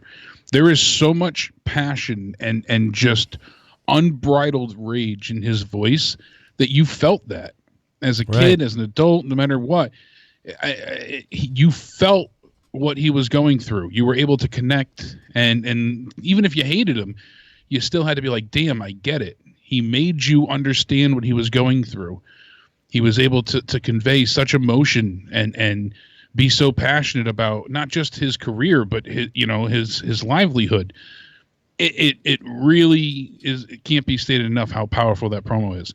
And then you have Seth coming out with lines of just, what do you want from me? The whiny, I get spit on and disrespected. And, what is good enough for you people? Oh, he had to say you people, huh? He's going to get canceled for that one. But, I mean, he's like, do I have to go in the ring and kill myself? I beat Brock twice. That's still not enough. And it's like, yeah, you got that push, but where was the Seth that invaded NXT? Remember the promo he delivered when he was taking on Triple H and he invaded NXT? Yeah, that was great. Yeah, that was a great version of a face Seth Rollins. And I see people being like, "Oh, he can't cut promos like that." I've seen Seth cut better promos. He's done it as a face and as a heel. He's cut great promos both ways. Maybe not the level of the old school, but he's close. Yeah, for his level, certainly. This wasn't close. People in the chat, someone said, "Oh, you don't like anything he does." That's wrong. There's a reason we want him to go back as a heel, because I enjoyed his heel run. I really don't have anything that I truly don't care for as far as he goes in his heel run. I don't love all the creative stuff with the Authority, and it got really watered down to a point, but it wasn't Seth's fault, and he continually delivered. Even then, though, I will say that we did say this about him, even then when he was a heel. We said he kind of reminded us of like an evil villain in a cartoon show. Yes. He had that twirled mustache tying somebody up on the railroad track sound to him. How you like that, John? How you like that when I tie you to the ring and I bash your head with a chair, John? I'm going to kill him anyways. Yeah, that shit. But that worked for him. We still talk about it. So it had to resonate somehow. Yeah. It stayed with us for a reason. Because he said he was going to kill a guy. That's why. Out of all of his beatings, every time he would go to get his comeuppance, he would find a way to get out of it, whether it was putting Dean's head through cinder blocks or, running away from Roman or the cash-in or, time and time again, he was able to skirt by. And even when he had to face Lesnar as a punishment, he got away with it because of The Undertaker. You're like, damn, he's never going to get his ass beat. And then it took, Sting to come in, and that was the highlight for that. And it's like there was such buildup to seeing him get destroyed that it was the ultimate payoff. Yeah. I don't feel like that now. Now it's just like, oh, there's Seth, and this is all right. Fuck. Yeah, no, like face Seth was a 4 out of 10 performer the year, but even heel Seth tonight was more interesting. Like tonight, he was at least a 5 or 5.5 or a 6. Like he was more interesting tonight when he flipped than when he's been face. So while he didn't cut the promo we really wanted, and while he didn't really go off in the way we really wanted, it's still better than the stuff he was doing as a face on the mic, saying like, "Man, it's really good to be here." Like you just don't believe him. That's the thing. You don't believe him when he's like, "Tell you what, whenever WWE comes here, Wisconsin, we burn it down. Like, it was just like, what are you fucking 12? Like, it was just bad. Like, yeah, he was always going for the cheap pops continually, in here, in whatever state they're at and whatever town, things like that. We're going to burn it down. And it's just, meanwhile, he's bitching on Twitter and acting like an asshole. And so it just made it hard for the fans to support him as a face much longer. But we'll see. I saw people posting the poster of the Architects of Pain. I'm banging Adam Cole. I'm banging Adam Cole. Adam Cole, baby. I'll call you Britt from now on. That was so weird. Make you the dentist. Yeah, the Architect of Pain. I was like, oh, I like that. That's a cool name. If they go with that, with him being the architect and the authors of pain, that's cool. Right. I do like the way that sounds. It's better than Shield version 2, But seeing Owens at least get loaded by a stretcher, onto the they couldn't get him in there. They couldn't get him in the fucking thing. That was a bit of a laugh too. That made me chuckle. God. But they were like, cut away, damn, God damn it, they're not putting him in the fucking ambulance, just get it out of there. They're trying, but they just couldn't get it. Makes you wonder if those were actual EMTs or just people dressed up. It's good that Seth is healed. That's a good thing. It's beginning, it's the right thing. I wish they did it better, but it's better than what they were doing, and he should do better now as a heel. Unfortunately, it's like you can never get anything right? Like in most cities recently, Seth has been getting booed, and there's some people that are still cheering him. But then tonight they're in South Carolina, and the crowd was mostly a casual crowd. So 70% of the crowd was casual and was like, oh, we're cheering for Seth Rollins. And there was that 30-40% that were booing him, but it was lower than usual. And so, it's just, unfortunately, nothing ever goddamn works right anymore because of the different audiences everywhere. And so they finally got into it a little bit more and got the idea that, he's heel. But tonight showed you why they really needed to go further with Seth. And he really needed to say more stuff to the crowd to insult them and to become, a little bit more mean. And I think if he had done that, he might have gotten them to boo him more. Yeah. They got there, but not, they almost didn't get there. It almost was even dead for him being a bad guy, which is, I don't know what to say about that. In a different town, it would be better, I would say. Probably, yeah, because they were so casual tonight. Yeah, they were it was almost as if they hadn't really been watching that much, but they were like, oh, Raw's coming. Oh, I haven't watched in 4 weeks, but it's coming. Oh, let me get it. And so then they thought they were supposed to cheer Seth. And then when he was turning on them, they were kind of like, what? At least for this crowd, they did do that, where he came out the first time, he got cheered, then they showed you he's the bad guy. This is the crowd that needed it spelled out for him, apparently. So yeah, this was a bad crowd for this, unfortunately. And I don't know, maybe it's funny because you go out there and you say, it's great to be here in South Carolina when he was a face. I almost think he should have taken a shot at something, locally, too. Anything he could have, you know what my favorite time of the year is? For you people, because I hate this place. I hate everywhere I go. Some of the truth is I'm sick of you people. My favorite time of the year is hurricane season for this scumhole. Imagine if he said something like that. Yeah, that would be hurricane season. That's what gets you heat. Yeah, imagine. I can't wait till hurricane season this year when half of you get your goddamn roofs blown off your house, and you're searching around for your family pictures, but you can't find them. That type of stuff, whoa, that could be good. That could be good, but whatever. Yeah. Hey, that's the kind of heel heat we need. They would say no, don't. That's cheap heat that's hits close to home. Don't do that. But that's the kind of stuff that's whoa, that really gets you going. Yeah. After that, we get the reverse of what we got last week, more of the same bullshit that's dragged on forever, except this time it's Becky in a handicap match against the Kabuki Warriors. Not nearly as good a match as what we got the week before. It was much better with Charlotte last time. This ends up ending in a DQ. They put her through a table with the insane elbow. She barely sells it. This is all to lead to both of them being in the locker room together, trying to essentially one-up each other, saying like, how did that work out for you? I told you it didn't work out well for me. Charlotte goes to leave, gets her ass kicked in the hallway, and then she gets back into the trainer's room with Becky, and that's when they, accept the challenge placed by the Kabuki Warriors. So we'll now see them in a TLC match Sunday, even though we've had this match coming for 2.5 months now, I think. Something like that. Right. 2 months at least.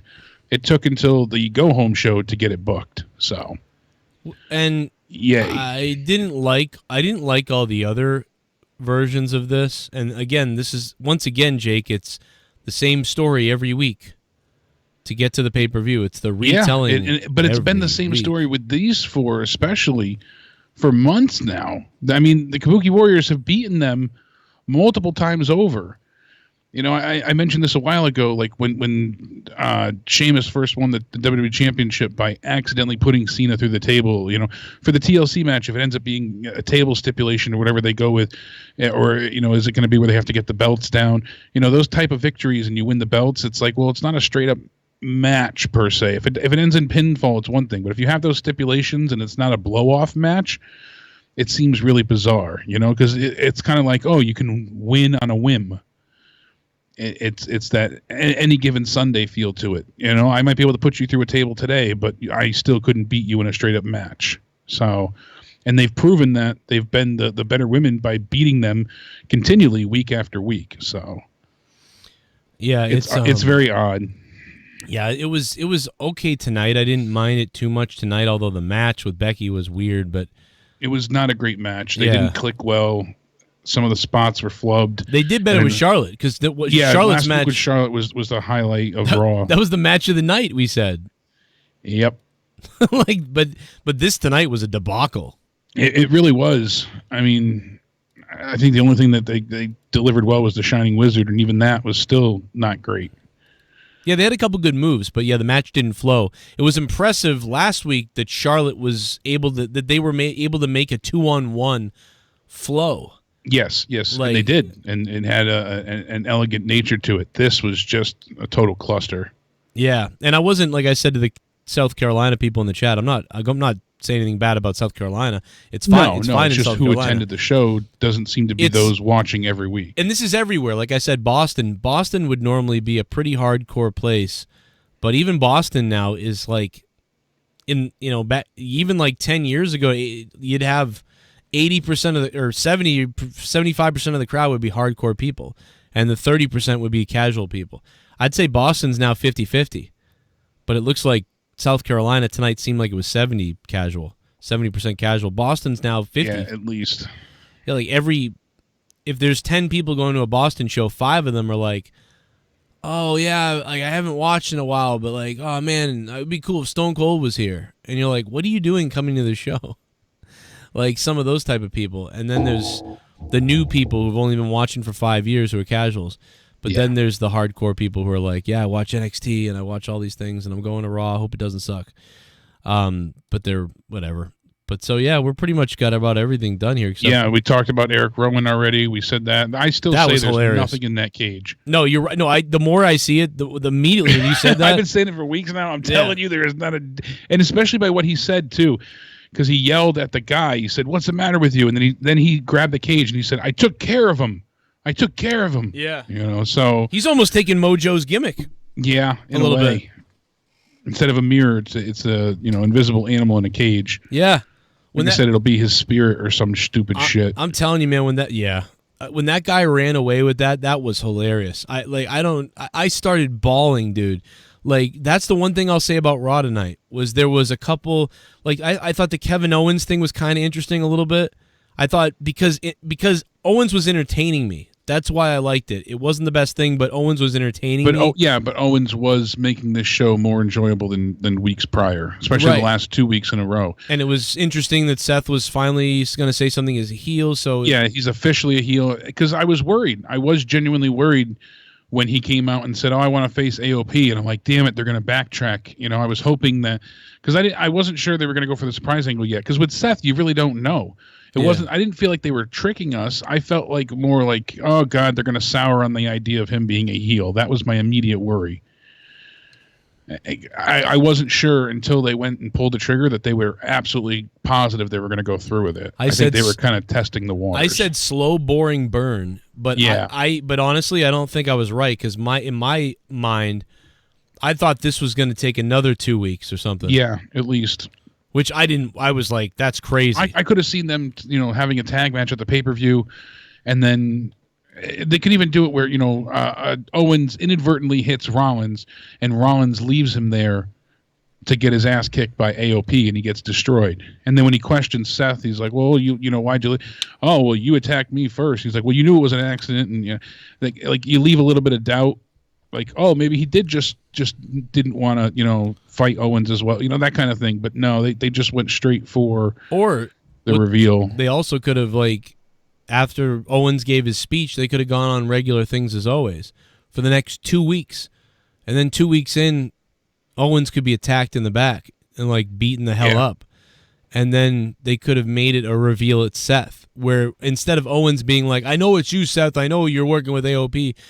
Get rid of that part, and then you could have made it sort of surprising, but whatever. Yeah.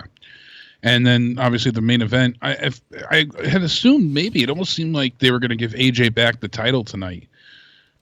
I don't think Mysterio was going to have a very long run of it, with the belt at all, and I figured maybe they'll do it that quick. Unfortunately, that wasn't the case. And then the botch on the Styles Clash almost made them go off the air without ending the match. Yeah. They were like half a second away. They didn't even get to finish announcing the word title. Yeah. They were literally like, and still your U.S. that was it. They cut him off on the mic. So they rushed the hell out of it. I mean, luckily they got it done, but yeah, you said, messing up the Styles Clash and going ahead and tumbling down and then having to redo the move. It didn't look terrible because it looked like, oh, I've seen AJ do this to other people, and commentary, as you said, they did explain it away. So, but obviously you knew it was not the intended finish. I'm sorry, I'm laughing thinking about Seth spinning around in that chair with that fucking black hoodie on. What the fuck? Dr. Claw. It's just funny because we've been saying for a while that this guy is like a cartoon villain. Super villain. You know what we're going to do? That damn Kevin Owens, we're going to break his arm. And then he just fucking spin around. Zip out the jacket. What was he doing in there? Yeah, he was whacking it and waiting. I would have believed that more than anything if he had some stains on that jacket. And see, now you have all the fans being like, "Oh, what's Becky think of all this?" See, the fact that they introduced them together as a couple, right? They can ignore it, but I wonder for how long. If people are really going to start to clamor for some type of any type of answer, justification, or if they're just going to write off them as a couple on TV, or something like that, because we haven't seen them together, thankfully, for a long time. But what are you doing, Seth? And then he slaps her. He just decks her. Get me a sandwich, and that's it. Yeah, that'd go over well. Shut up. I'm the man now, you cunt. Yeah, really. Jesus. So obviously, we failed to mention Randy Orton, causes AJ to lose. Does anybody have a GIF of Rollins yet spinning? Somebody in the chair? has to have Rollins. Can anybody make one of it tonight? Can you go screen grab that and GIF that for me? The minute somebody makes that, I will put the Inspector Gadget theme to him spinning around. And he fucking turns around with the Dr. Claw music or whatever there is. Because that's what he is, man. All he's missing is a face burn or a chair shot to the face or thrown into the post where he needs surgery. And they give him a plate that he sticks on that he wears during wrestling matches, like Kano or whatever, with the fucking red eye. That's all he's missing is a piece of bionic gear that he needs. Let me play these donations. What we got? I'm about to get it, man. Here we go. About to get it, man. Here we go. Oh no! Heisman said I have no say because I'm white. Oh, really? Man, usually Heisman doesn't say stuff like that. I mean, yeah, I usually try to stay out of shit, like when we don't know what the fuck, whatever. But this ain't a white or black thing. This is he's a mental patient thing. You know what I mean?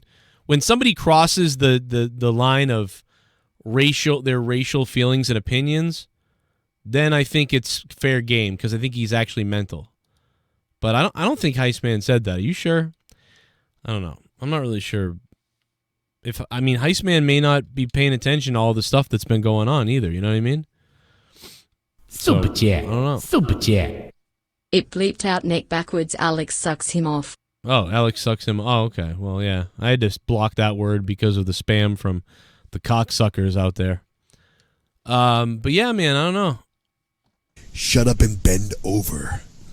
Finish it. Oh my God! Finish Don't it. finish it, please. Don't finish it. I'm gonna finish it. Ah, yeah, yeah, yeah. Ah, yeah, yeah, yeah. Ah, yeah, yeah. Jesus. Ah, yeah, yeah, yeah.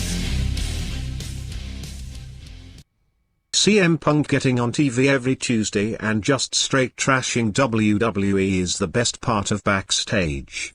I can't wait for him to talk about how that dog food angle with Roman looked like dog shit. But I am still not sure why anybody should give a fuck about TLC. Yeah, I think he's fucking with you, Heist, man. I think he's fucking with you. Soundwave 92, thanks, man. I mean, that's why they hired him, Soundwave, right? That they wanted CM Punk to give these controversial opinions of all this shit. And they knew he wouldn't just say anything. Here we go.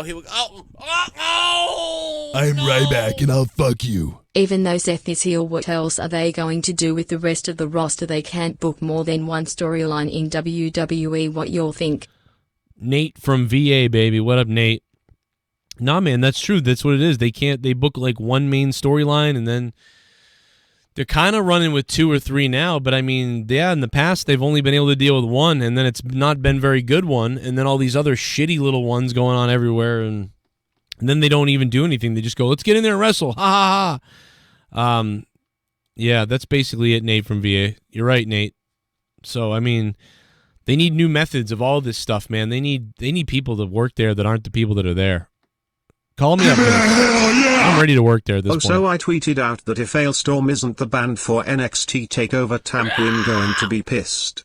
If you are going all pirate themed, you get a pirate metal band. That would be pretty badass, man. That would be pretty badass. Matt the Misfit chiming in now. Thank you, Matt the Misfit. Thank you guys for supporting the show, keeping it going, keeping talking about Raw. We got Jake DeMarco on the line still. We got another one popping in from John D. It looks like. Let's see what John has to say. What else we got? Oh, a little bit of the bubbly. That's it. Want some bubbly? Look at this stuff. Oh, a little bit of the bubbly. That's it. Holy shit, Raw is better than NyQuil. This is the 3rd straight week I've fallen asleep while watching Raw. Waking up to Modern Family is becoming the norm. This shit is awful. Off to the store to buy bleach for next week when Lana comes out. John D. Thank you so much, John D. Much appreciated, bro. You are a beast.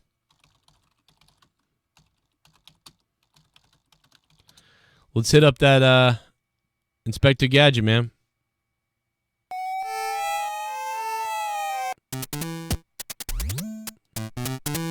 Wow, that 8-bit is enraging. That was crazy.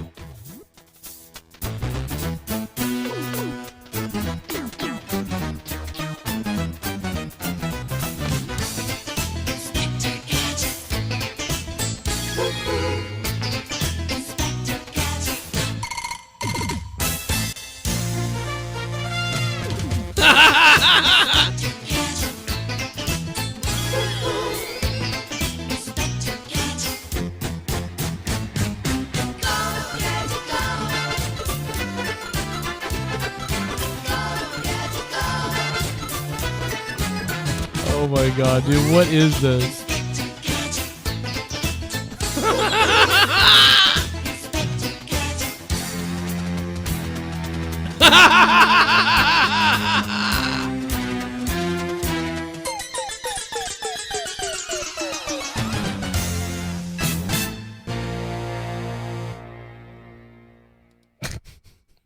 For a second when he took that off originally, I was like, oh my God, it's fucking Roman Reigns. Like, did anybody else think that? I did for a second. I was like, oh my God, it's Roman Reigns. Much appreciated, Jake. That was a good find already, man. I had to clip it quick. I was like, the first one I didn't do right. I missed the face unveil, so I was like, oh shit, I gotta go back. I'm getting better with the editing. There we go. It could be a new donation, man. That's oh, it has to. That's so good. That's pretty. We got to get the Dr. Evil. Oh, maybe I'll mix them together or something. Yeah. Oh my God, I'll work on something. Maybe I can come up with something funny for that because that's pretty funny. That's gold. That's got gold written all over it. The chat says it one more time. What's up, everybody? He'll be mad at me on Twitter again. You think? Yeah, no, I don't that's think what so. I said. I like Seth as this bad guy usually. We'll see. He's doing what we literally wanted. He's probably like, there you go. He's probably thinking like, hey, you got what everybody wanted. Let's see if you like this. You know, and let's see if Owens can get over and get cheered now. Because now it's on Owens. Now it's on Owens to get cheered. You know, can he get cheered? Because he's gotta. What else? Any other news? That was it. I was trying to find out if anything happened after Raw. I haven't seen any news updates yet. Yeah, I don't see anything really that I think is amazing yet or anything like that I could, you know, point to. Yeah, I don't really see anything going on. What's up to the chat? How is CM Punk selling out when he is working for Fox? Yeah, I mean, he's just taking the money. He likes the idea of working there, making money, and not having to do it in the WWE. But I hope that Seth, you know, turns it up a notch too. Like I said, like I hope he turns it up a notch. You know.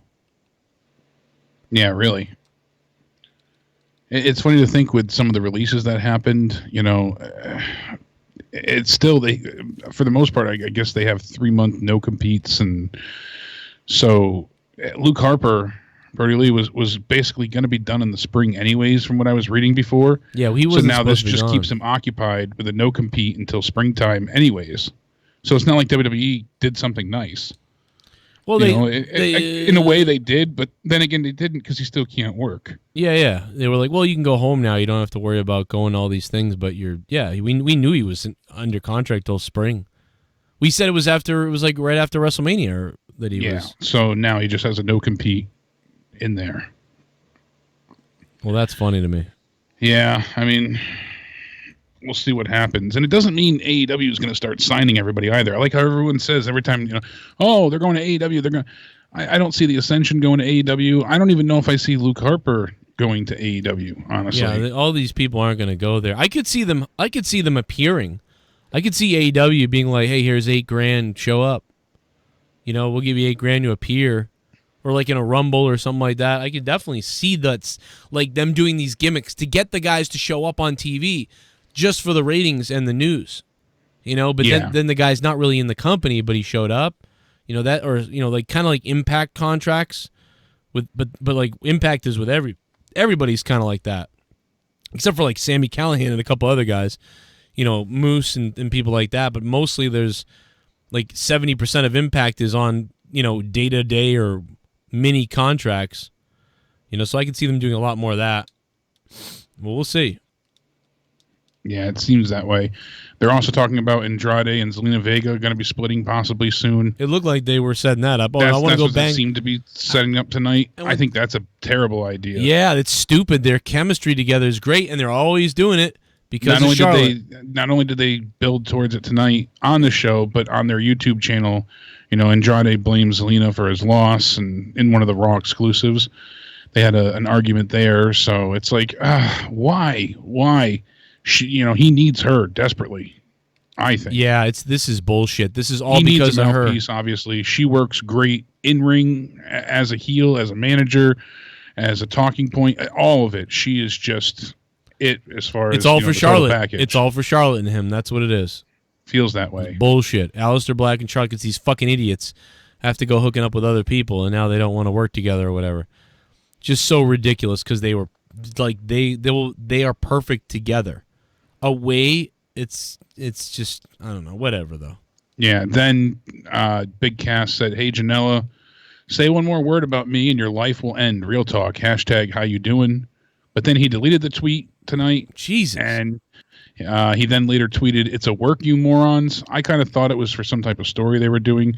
Janela said, "Only person you're working is yourself. Don't come at me with threats, then try and cover up your tracks. I would never, ever work with you.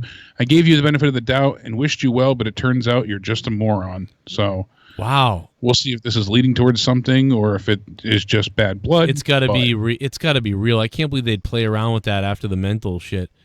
You know, but maybe I could see it. They're trying to have a big comeback between the two of them. So Enzo and Cass really want to make a big splash back in the wrestling scene. Janela said, he feels bad about it. Like, he said, like, he was scared and shit, like this guy's gonna kill me type of deal for I don't know why.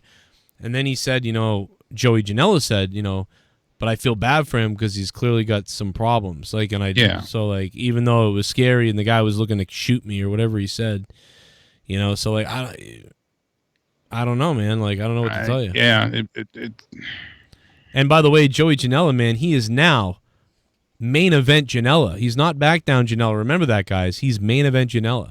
By the way, Joey says hi, man. He now follows me. He follows you guys. He knows what we do, and he loves you, motherfuckers. So he looks for you on AEW on Wednesday nights. He looks out to the universe and sees if he can find the JCS army in the crowd, and then he unfortunately loses a match to that cocksucker Moxley. Unbelievable. But yeah, Joey Janela, man, it's been a lot of fun, man. You can hit him up on Twitter, tell him you watch the Joe Cronin Show, and you like him because of that. Give him some love now. He's been fucking great to some of the Joe Cronin listeners. He's had great conversations with some of you guys. When you bring me up and him up and how you enjoy the whole thing, he gets it and he likes it. And yeah, he fucking enjoys it. He's a fucking cool guy, man. Once he understood what was going on, he was like, "Oh shit, I get it. I thought you were just some fucking Twitter guy troll." He gets it. Don't blame him. He knows. Plus, the guy's under attack by even his own fucking goddamn even wrestlers. Like Big Cass running around the locker room like, "I'm gonna kill you. I'm gonna kill you when I get you." Like, what the fuck? I mean, that's really what happened. That's bizarre. Yeah, it is weird, but so broken Matt or no? You think this is just going to lead to him being buried more? Or do you think this is going to lead to him being like, "I can't take it, I'm broken"? Like, in a way, I kind of hope so, just so it leads towards something. But I don't know. I don't see them bringing back the broken gimmick. Vince said he never understood it. He didn't get it. When Matt sat down with him and explained the whole thing, he said outright in an interview that he had no idea what the hell he was talking about. He's like, "Well, if people like it, we'll do it." And he's like, "I got to thank Vince for at least letting me do the deletion match." But delete Vince. Yeah, he said Vince never understood and got what the hell was going on. Yeah. So I don't see Vince clamoring to be like, "Yeah, let's bring back that angle that I didn't know what the hell was going on and never understood." Yeah, it doesn't seem like it doesn't seem likely to me. Yeah, I just, after what they did with it, I can't believe Vince would be into it whatsoever. So to me, yeah, I agree. It feels like they're teasing it, like, oh, he's doing this just so he can, because we always said he needs to retell the story of what broken is. People don't get what broken is. He just comes in and goes, "I'm broken." We get it. Like 30% of the audience, maybe, or less, gets it. But nobody else gets it. Even in Fall River, Jake, when you came out to see him and we sold 650 tickets at Top Rope Promotions, yeah, the fucking half of the crowd, they were there for the Hardy Boys, and half the crowd didn't know what the fuck Matt was doing. Yeah, they had no idea what was going on. They didn't know what the piano music. They enjoyed it. They liked it, and he stayed in character that whole damn time. Every signing, every moment. They legit, it was amazing, but like 300 people out of the 650 didn't know what Matt was doing. They were like, "I just met the Hardys and Jeff was cool. But what the hell is Matt doing?" It's like, "Oh, yes, wonderful." It's like, dude, have you not been paying attention for the last 6 months? And they were like, no. They only watched WWE. They had no idea. Yeah, they didn't know at all. Which is like, sadly. Which is why you need to tell. Because how many people actually were watching, anything to do with Impact? 700,000. That's it. Yeah, so 700,000 across the entire U.S.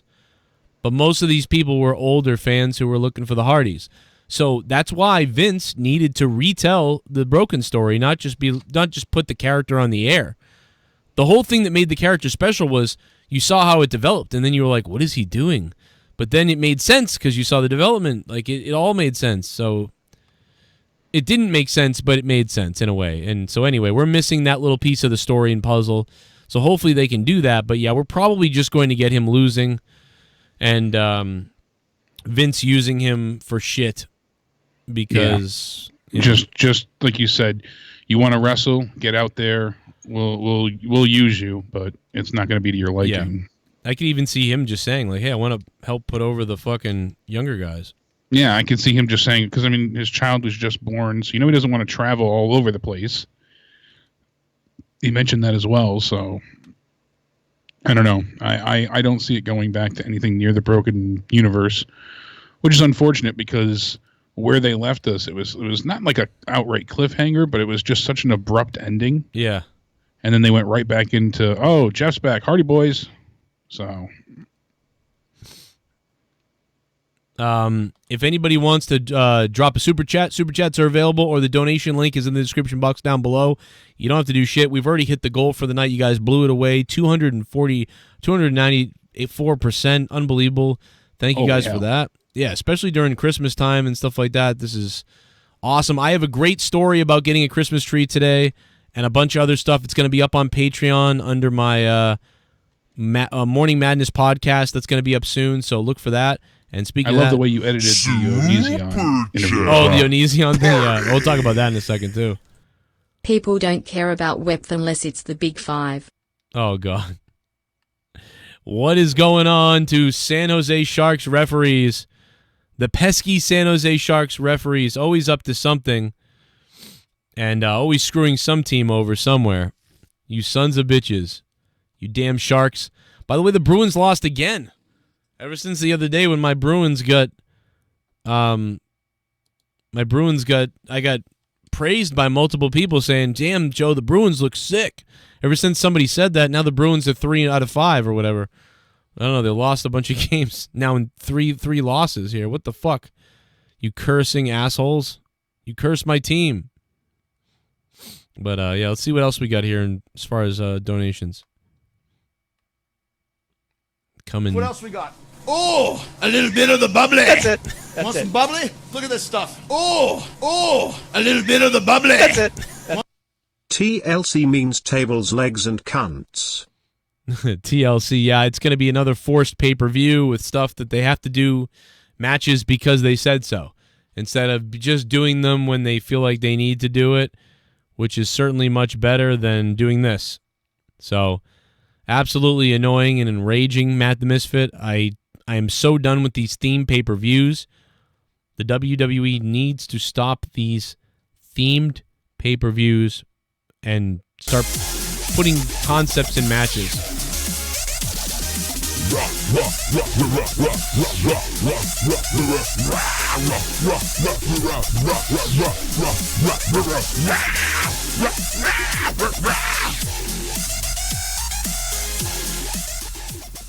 Yeah! I hope Raw and SmackDown fall down an ever-ending waterfall. Jake DeMarco, when you talk I get wetter than a spick Mexican. Oh. Big Fuego, baby. Ladies and gentlemen, the man that we've shouted out twice tonight because he is a producer-level patron, he is Big Fuego Jacob, the water boy. Big Fuego Jacob, baby. Big Fuego Jacob in the house, and he's got that membership icon logo in the chat, too. Say hi to him. He's another big, big, big reason why we're still on the air, so shout out to Big Fuego. Plus, you can hear him on the show sometimes, too. Super chat. Super chat. New Seth Rollins donation that is so hilarious. Smiley face. You're welcome, Bex. Wise Society, what's up? Thank you, my friend, and we will get that up there at some point. Inspector Rollins. We still have the regular Seth Rollins donation. Super chat. Seth in the bank bus ready to get it on. Yeah. Seth's driving around looking for some fucking trick-or-treaters in that van. John D. Thank you, John D. Dare to John D. What else we got? What a boy. A little bit of the bubbly. That's it. Want some bubbly? Look at this stuff. I do want some. A little bit of the bubbly. That's it. Have you guys seen the documentaries on Netflix called The Toys That Made Us and the other one The Movies That Made Us? Did you talk about good. this? Just watched the one on pro wrestling and Ninja Turtles for the toys and Home Alone on the movie doc. Check it out, my dudes. This is so weird. Aren't you the guy that asked about it the other day on Corrupted? Somebody donated the other day. You seen this? What up, you seen this? We did. We watched The Toys That Made Us. Like, I've actually been watching that series, I think for not 2 years, but like a year and a half ago, I watched it. It's awesome. The Toys That Made Us is great. CM Punk is a sellout. He said the fans were stupid for liking WWE. Now that he had a fellow MMA career, he came back to Fox. He will wrestle soon. It's the principle that counts. Yeah, real YT. Thank you, man.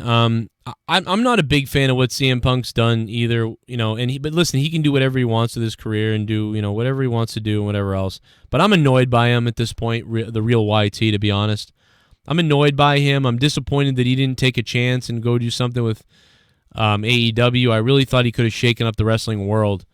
Instead, he chose to just do a stupid show on Fox. Like, I mean, just severely disappointed in CM Punk for the creativity and the, you know, you thought he would stick it to WWE and do something fun, and what a failure to me. I hope that Volcano's doing okay over there in fucking New Zealand, too. I see the New Zealand money coming in. Oh my God, it's terrible. I once ate Debaz spoiled tuna-flavored pussy hold. Just kidding. Oh. Ooh, sweet and juicy. Wow. I know why they call me Slob75. It's cause I am a patriotic American and there are 75 states. Wait. I mean 59 or wait, number 11. Sweet and juicy. Oh my God, I remember when he couldn't name all the states. Tommy NC, thank you for the donation, man. Much appreciated. You don't know the states, Tommy, but that's okay. Oh, shit. We have a new member of the JCS Army. Ladies and gentlemen in the chat, wearing the green badge and the JCS icon now and supporting the channel with the join button down below, getting extra perks and extra cool shit. Ladies and gentlemen, it is Rambo Mode 92. Welcome, Rambo Mode. Thank you, Rambo Mode, for taking an extra step and becoming a patron, man, especially after all the other support. Some people are patrons, fucking donators, and members now. So, Rambo Mode, thank you, my friend, for becoming a member. Super Chat Party. Hector Gutierrez in the chat. Alexa Bliss would love a facial and cream pie. Yummy. Oh, my God. Don't look at my channel. What's up, man? Thank you for the New Zealand money. And I hope New Zealand's okay, man. I hope the people listening to the show from New Zealand are okay. That was a just devastating volcano that was out of nowhere, went off, and it's just fucking crazy. If you've read about it or watched the videos or heard about what's going on, it's friggin' insane. And talk about scary, man, because the Earth at any point can just fucking boom. Out of nowhere, anywhere, man. It could happen anywhere on the planet. It's terrifying to think about, but I mean, man, it's scary, and we're due. You know, what I mean, we're constantly due for something. It feels like all the time. We're constantly due to just get fucked up at one point. But thank you. Don't look at my channel. Let me bring Jake back here. Okay, big time. He's back. Slob75 is trending in the chat right now. Everybody, get your fucking slobs on. And because you guys are sexy beasts, I think I'm going to stay up for a little bit and play a couple games. Anything new from you, Jake? That's it. That's all she wrote for Raw. I would give tonight a 5 out of 10. Yeah. There was some decent, but there's still, I mean, at least it's trending upwards. I guess you could be positive like that. You know, and that's the thing. There's some stories that are still interesting that are happening. I'm intrigued by McIntyre. I'm curious to see if they do, you know, something decent with this Seth heel turn. What happens with the Kabuki Warriors match? Does Charlotte and Becky end up being Becky 2-time once again, or is this going to be done and over with? Because we're hearing that Asuka is going to face her at the Rumble, so it seems like we're still going to be dealing with them for quite some time to come. Becky 2 tits. Yeah, but one nipple. It's weird. That would be really awesome. Imagine that. All right. I'd be down for it. Get some alien stuff going on. Hey, where's DMOON? Anybody know where DMOON is? We were tearing up Halo the other day. Killing it. We had a pretty good match. Like, I'm going to play a little clip of it in a minute where I went off. You know what I mean? I went psychotic. Yeah, I remember that clear as day. No, I went again. Like, oh, did you? I don't know if you were watching the other night. Yeah, we were playing, I forget what map it was, but I was just going berserk. Like, I was flipping the fuck out. That game just makes me flip out, dude. Like, that Halo, like, especially if I'm like, I'm like wide awake and I'm like on caffeine. Like, I don't know what it is, but Halo, I just go nuts.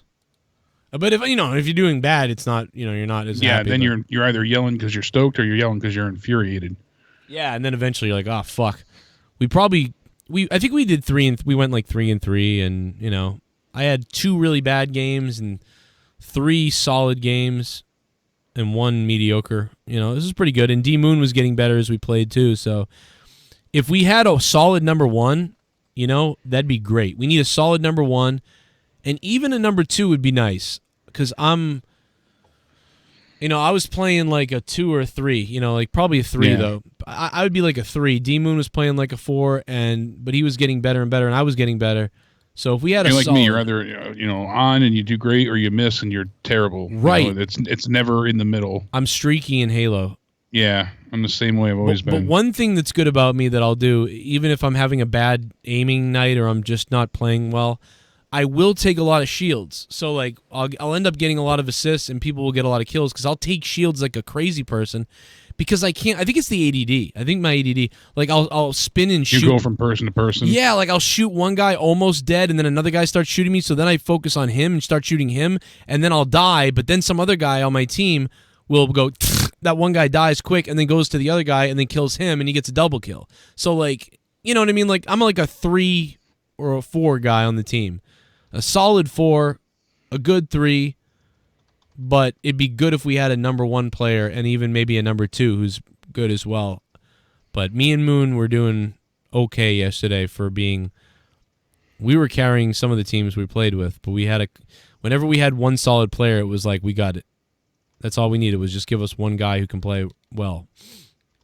But yeah, it was fun. And Black Lab tonight looking like he's going to take home that digital JCS championship. So shout out to Black Lab, who looks like he's going to be the largest donation of the stream by dropping that Hyundai. So much appreciated, and that's badass. Couldn't let Everyday Jam retain this week. He had to go in, and we went in hard. Yeah, he took it away. I might play PUBG too, so that might happen as well, possibly. But yeah, stick around, and I'm going to hang out for a little bit. When people go nuts. Well, I'll try and let you get some calls in as well. Yeah. So I'll jet out. But hopefully everybody has a great night. Stay sexy. And I will talk to you tomorrow. All right, baby. Hit Jake up on Twitter. At Countdown Ended on Twitter. He puts out announcements about his videos and my videos and what we're doing. So at Countdown Ended on Twitter for Jake. Back by popular demand. I brought back that countdown series that I do where I try and be a little more positive and cover the top 5, of whatever for wrestling for the week. So brought that back, and people seem to like it, so I'm going to keep going with it. That's cool, man. I like it. I watched it, and I liked it. Although the other day, what was it? I didn't catch it on the premiere or something, and then I watched it later. I forget what I wrote. I wrote something in the comments. Yeah. I forget what it was. But, check that out, and hit me up on Twitter as well at CorruptedPod, and Leah is at IncomingTube if you want to scare the fuck out of my wife. Give her a good scare. Yeah, good fright. Tell her the soap is inside. All right, Jake. Good night, man. All right, everybody. Have a great night. Stay sexy. Oh, wait, Jake. What do you think about NWO and X-Pac 6? Oh, yeah. Why not Bischoff? X-Pac. What is this, his third entrance into the Hall of Fame? Great on him. NWO is a great call.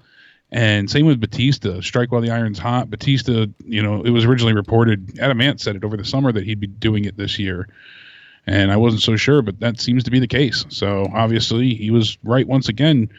Went ahead and said that because of his Hollywood schedule, he wants to do it now rather than later, as he's always busy and he has open time then. So he wants Fit Finlay, of all people, to induct him. I think that's pretty cool. Yeah, Fit's great. That's cool.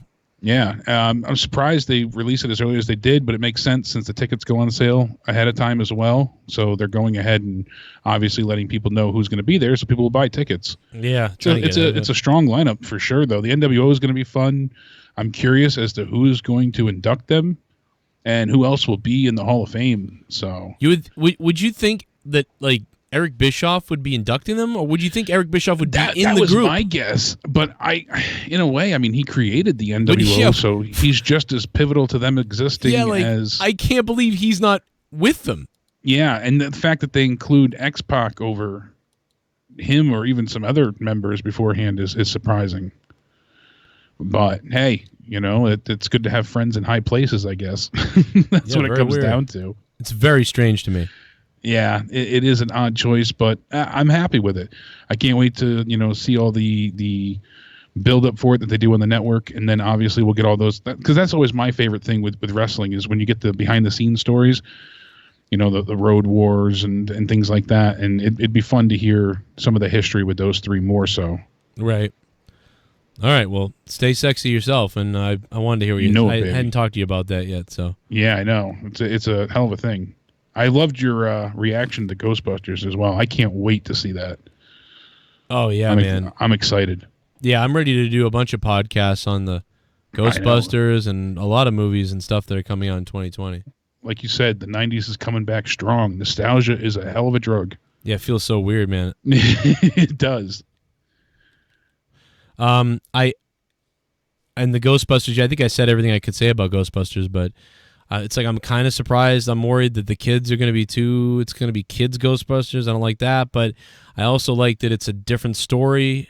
It's not. I think they're going to balance it nicely. I think they're going to think so, yeah. I'm not. It looks good. I have to realize it's not about 4 new Ghostbusters or something taking over or something. It's about like this story. It's the story over the idea of the nostalgia of recreating them. Exactly. It has that overarching, tale to tell. So I appreciate that. Yeah. It's just the one part with Rudd saying like, "Oh, you cool replica," and it's like, "Oh, that's what they're going for." All right, that's when the light bulb went off, and I'm like, "Sweet, this existed. This world happened. This was a real thing, and ghosts haven't been seen in X amount of time. These are the grandkids per se, and right. Everything's coming up, so it's a hell of a story." And it would make sense that maybe the kids don't really know that much about it, because I mean, think about kids that are 10 years old or around that at this point, learning about 9/11. To us, it's a major impact of life. Something that everybody can remember where they were, and these kids weren't even born at that point. So imagine if you were masturbating at that time. I'll never forget where I was. I was looking at a porn with Jenna Jameson. I just downloaded it on my fucking real-time player. Real time. There you go. That's harkening back. You found it on LimeWire, and you skip school, and you're like, oh, and then on the TV, you're like, oh, the hell is that? Oh, yeah, I remember where I was. And I was home because I had a broken ankle, so I was homeschooled at that point. I couldn't walk, and I was the one trying to get a hold of all my friends at school because I was watching the TV live. So. Yeah, Ghostbusters is the 80s, not the 90s, obviously, yeah. Obviously, but I'm saying... Well, wait a minute. When did the second one... Didn't the second one come out... Was it 89 or 90? It might have been 90 for the second one. What was the second one, 1989? I don't know. Busters 2 came out in maybe 1990. Yeah, 1989. It was 89. 89, yeah. Yeah, I mean... Dude, I say my childhood is like, 86, 90, 95. How old are you again? You're younger than me, right? 32, so... Yeah, I'm 35. So to me, like... It was the 80s to me, but yeah, some people... Yeah, you're like 84. 5. 84. Yeah. Yeah, so some people... I'm saying, like, you remember... Oh, yeah. Because, like, my memory spans from, like, 87 to, like, 95. Those are the cartoons and things like that. Well, I would say, like, mine is probably 87. Like, it's probably later for you, too. Like, it's probably not... Yeah, I just recall you were 3 from that. But you know what happened is we watched the stuff again when we were like 6 and 7 a lot. That's what I'm saying. So things that were before our time, you still had incorporated into your lives. Right. So like even like something like before I was born, still kind of counts. Yeah. I'd seen Back to the Future in the 80s, but and it was a memory that was in my head that I saw it in the 80s. But I really remember Back to the Future from rewatching it over and over again in the 90s, like 1990, 1991, 92, those years. Even though I did see it in the 80s, but I was really young. In fact, some of those things, like, you remember things from the movies and you don't remember where you saw it or what it was that you saw. Yeah. And then sometimes you see it later on in life and you go, oh my God, I had this memory of this for years, and I didn't know what it was. This is that. Yeah, Wow. you don't know what it came from, and I've had a few of those. Yeah. I remember one of them, later on in life, you forget about like Who Framed Roger Rabbit and things like that. Oh, yeah. But stuff, I don't, when did that come out? It's That's another one, probably 1990 or something like that. 1992, maybe?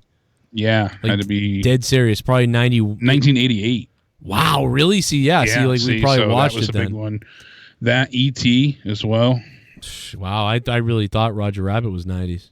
I thought so as well. Yeah, E.T. was 82. Yeah, I know E.T. And I grew 82. up watching that on repeat. I used to be so afraid of when the part where they essentially died, and got picked up by the government.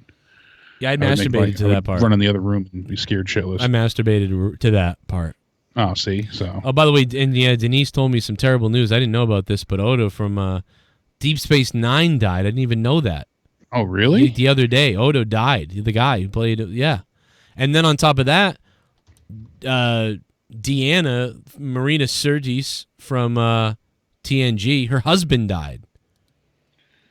Oh, wow. So Marina's husband, who she always talked about, because I'm a crazy Star Trek fan, so I'd always listen to them talk, and Marina would be like pretty close with Jonathan Frakes and his wife, and like they would tell all these stories about hanging out together, and she called Frakes her TV fucking husband or whatever, and they'd always joke about it, and I'm like, oh, they banging or something somewhere. But her husband really died, man. It's kind of crazy. But yeah, I mean, they're older now, but it's just, wow, man. You're seeing... Yeah, Odo was his career spanned 55 years and over 200 roles. Wow. The guy that played him was a pretty well-known actor when he took that role even. Yeah. He was in MASH and... Remember he was in other Star Trek episodes as other people too at other times. Crazy shit. I just found out about that from Denise. I can't believe, what was I doing? I didn't even hear this news happen. But it was crazy. That is crazy. Trying to get this goddamn Christmas tree is what happened. Yeah, really. Can't wait to hear that story. It was just, I'm gonna talk about it on Patreon to give the patrons something, but it's just fucking hilarious. We ended up getting it up, but it was just like the process of trying to get it today was so weird. You always get it up. I put blue lights on it. We never had blue lights before. Yeah, it looks nice. Like blue and white. I mean, the girls, the kids did the garland, so it looks all ridiculous. But I was like, yeah, cool. No, whatever. but the lights look really nice. I like that. I like those lights. Yeah. Yeah. Big time, dude. There was I gotta save it for the podcast, but it'll be on Patreon on Morning Madness. Check that out tomorrow morning, or whenever. I'll have the podcast up soon. And I'll be talking about this fucking what we did today with the tree, and I'll be answering the questions of the people that whatever the hell you asked. Hell of a tease. People all right. love it. I'll really let you get out of here. I'm sorry. Yeah, we could bullshit forever. That's what happens. Yeah, I'd bang Howard the Duck. That was definitely the 80s. Howard the Duck, hell yeah. See, and you were right past the cusp. Like for me, it was Power Rangers were integral, but that 3 years made all the difference for that. Right? Yeah, because I thought it was just like 3 years made all the difference for Pokemon. Right? Because even Leah's like, oh, Pokemon, and I'm like, what? Play Pokemon? Yeah. See, so I don't even know. I don't know the Pokemon. I only know Pokemon now because of the cards from the kids, and then from Leah and whatever. Now I know some of the Pokemon, but I really don't know too much of anything because I just didn't do. It just wasn't my. I was older.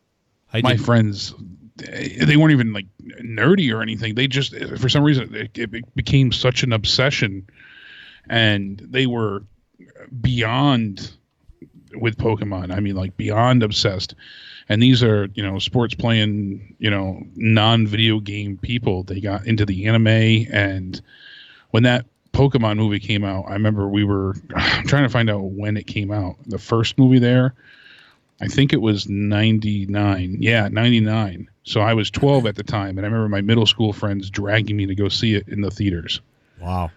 Being in 6th grade, being like not wanting to be seen, I'm like, do I have to wear a disguise for this shit? And it was just that popular. Like everyone was obsessed with it.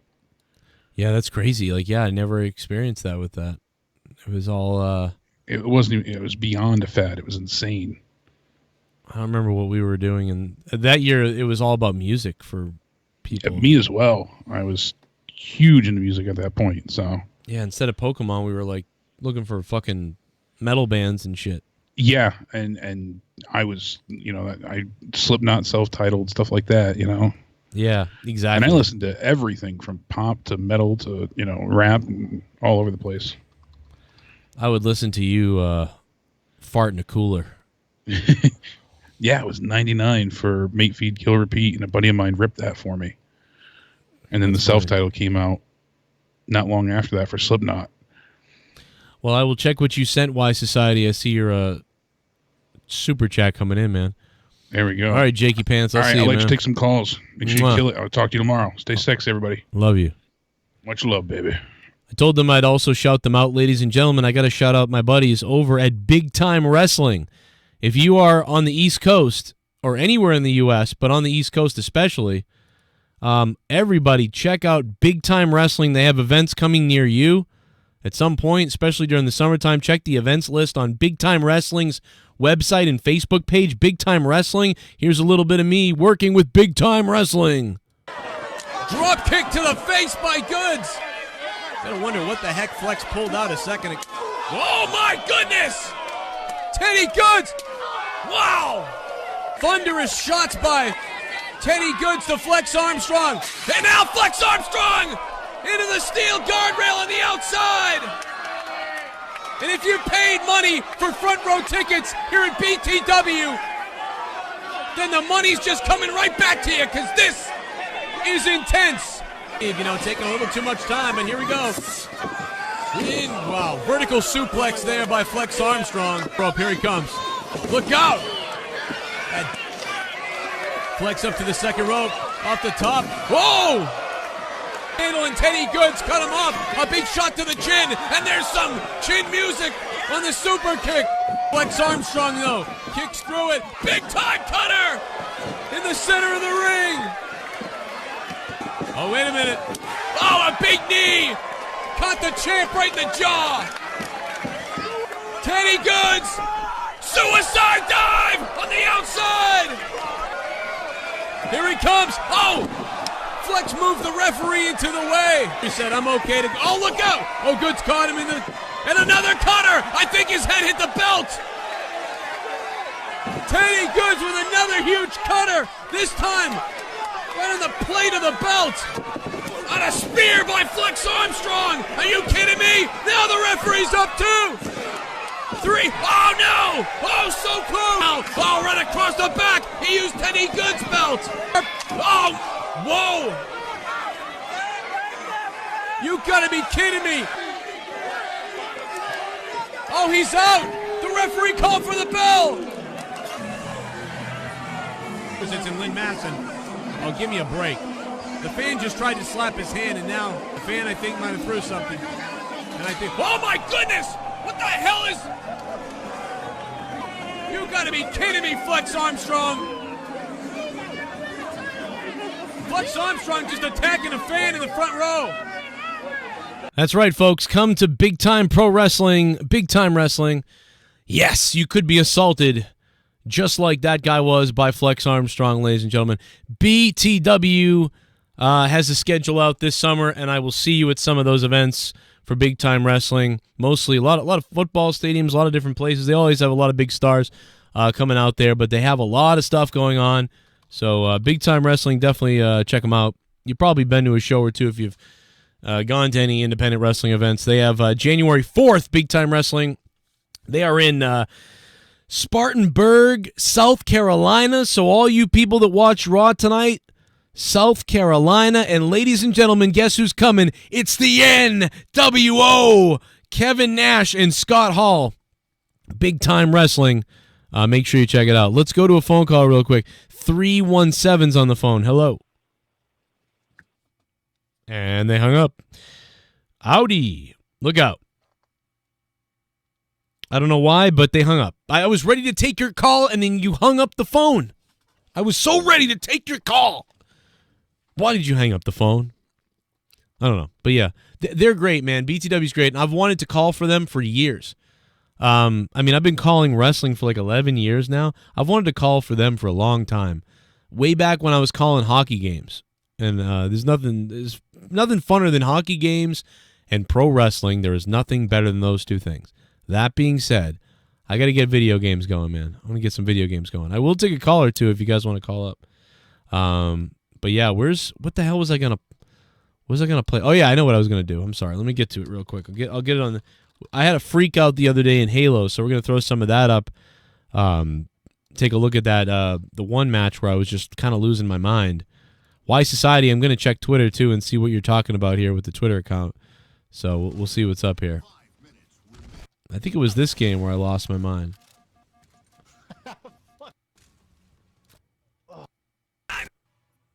Yeah, it's this one. I think. Yeah, I was losing my mind here. Oh, dude, I was out of my mind on this game. Yeah. Check this out, and I will be right back with some video games. Maybe PUBG, maybe Halo, maybe something. Check this out. This is poor DMOON was like, "What the fuck is wrong with you?" Why does this look like Halo 4 though? Oh, this But I mean, he should know what's wrong with me. To be honest, he really should know. Oh yeah, Halo 2. Okay, anniversary. I sound like I'm on crack right Hey, here. look at that water. Damn, what fucking map is this? This is the fucking map from Halo 2, but it's the remake. Wow, it looks beautiful. Hell yeah, it does. Bro, I thought I was playing SWAT. It took me like about a few minutes to figure out I'm not playing SWAT. That guy ain't playing. Headshot. On a non-player. I got a sniper.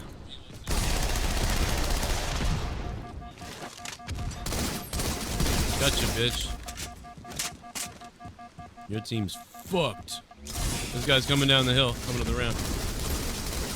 I didn't get to take any of his shields. Come on, how the fuck did this If guy- I had taken any of his shields, man, that would have helped you. And instead, you kind of met him one-on-one with full shields. Yeah. Oh.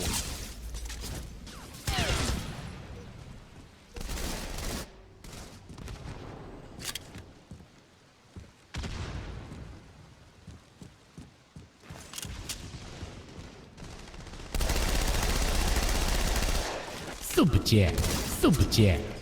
Any big plans for Christmas this yeet?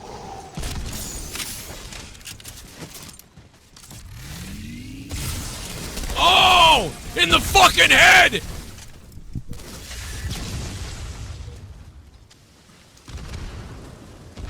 Oh, let's go, dude. Double kill. Yeah, we can't lose this game.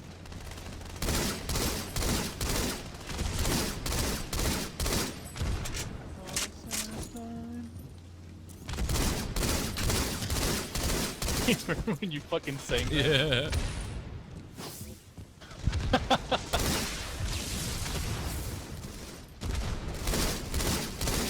Yeah, we gotta get that guy running away. Oh, fuck.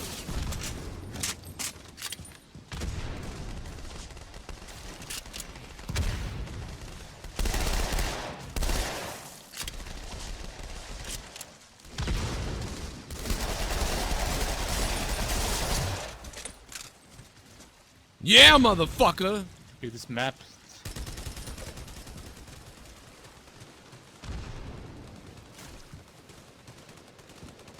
I'm gonna eat the asshole of fucking baby seals! Oh, man. Wow. I kind of laid off that guy because I thought you had him. I thought I had him too. He's a standby guy.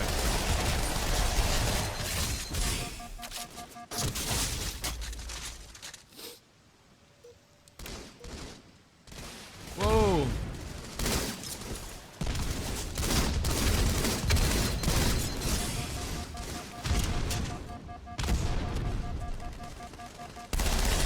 Oh, get him! Somebody get him! Oh my god, I had him. He's almost dead. Motherfucker, how'd I let him kill me? I can't believe I let that guy kill me. Oh my god. That's how bad I am right now.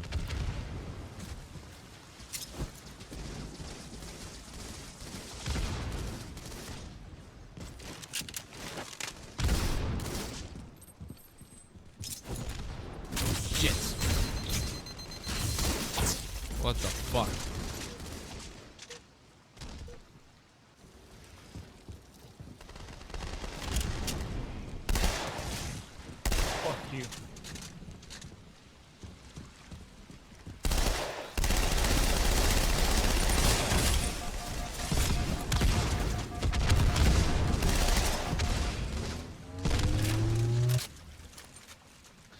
Let's go, bitch.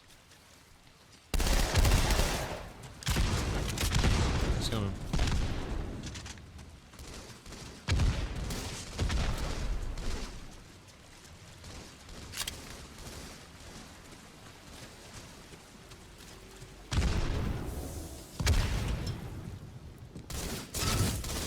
Yeah, oh no, you fuck!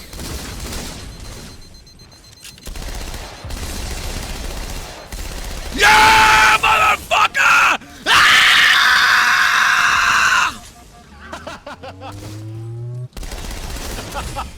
That was fucking awesome. Halo Spectrum ate his own asshole. Yeah, I ate my own asshole. Merry Christmas, you filthy animal. And a Happy New Year.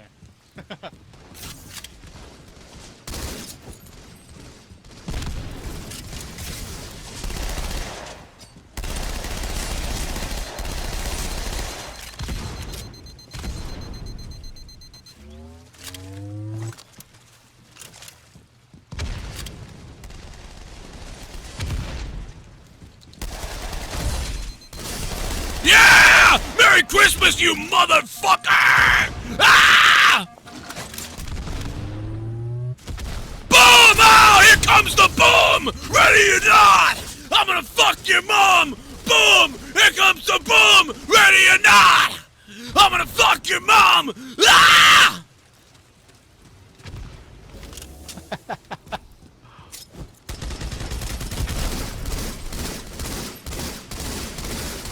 Little bit of the dick! Yeah, a little bit of the dick hole! Oh, here comes... Oh, yeah, number 2, motherfucker! There's 2 of us, you fuck!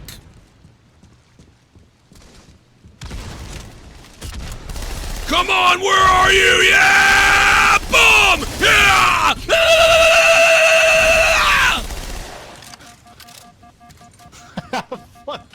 Boom! Come on, motherfucker! Have a sticky grenade! Ah, yeah!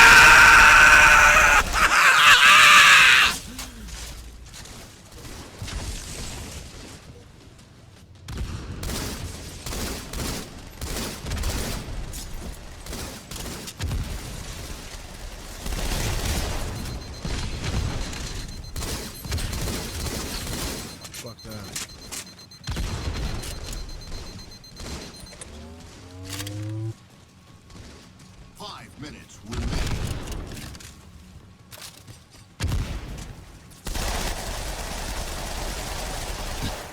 Yeah! Needle this, needle dick! Oh, yeah!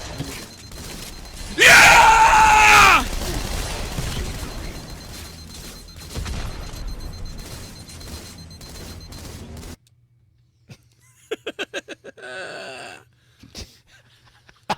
Needle this, needle dick. Oh, dude. Dude, that fucking map was so good, bro. Holy shit. Yeah, we just fucked their assholes, bro. I think I got first. Yeah, take this nail, dude. He was needling me and he was missing. I had 16 kills and 9 deaths. That's about it. Wow. Oh. You going positive too? Yeah, a little bit. Melee kills. I had a fucking 4 sprees.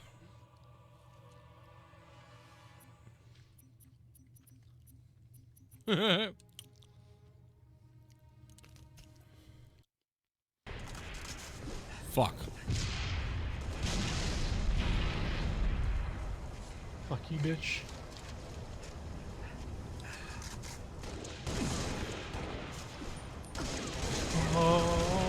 Behind us. Oh, what's up with the grenade? Oh, you fuck.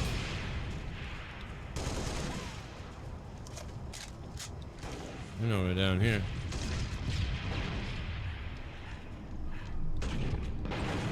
Give me a grenade. Where's the grenades? Fuck you, Yeah. bitch. Ah, fuck you. Super chat. Super chat. Drew sent his whole chat to raid your show. Drew! Fuck. Whoa.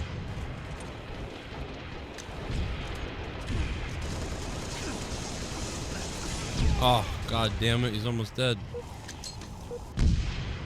Well, there's only 3 of them. Fuck!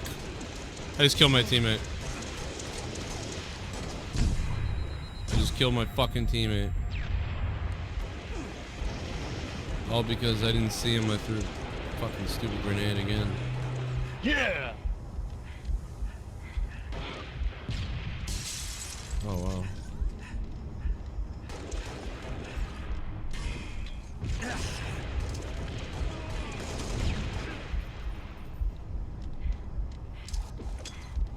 No, the sword!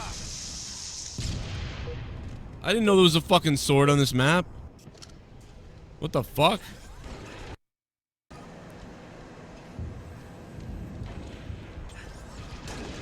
You missed, motherfucker. Oh, there's another guy coming though. Gotcha, bitch.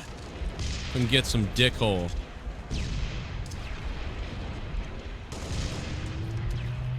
I'm waiting for you. Come on up. Fuck it. Lost the there's swords in here, dude. Yeah, there's swords here. There's sniper. I don't think there's rockets though. We'll get that fucking guy. Oh fuck, I missed him. They're coming down here. I got him with a grenade. Ha ha. Missed the grenades, bro. Actually, Hands up! I love this map. This is the best map to Fuck. Got you, bitch. Come on, this guy's almost dead. Fuck! I need to switch weapons quicker and I would have had him. I just wanted to make sure I didn't die and his buddy lived.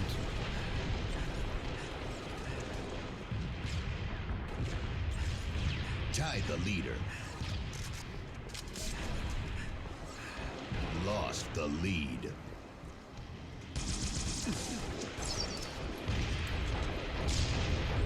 Fuck! Tied the leader.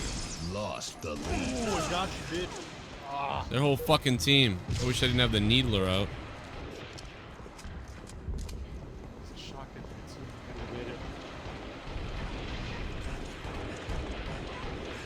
Dude, I ran into their whole fucking team. Oh shit. Decoy. That's a good guy.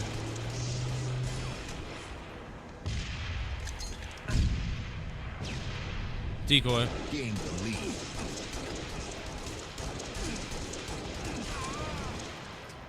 Let's go, bitch. Gonna be coming up behind us.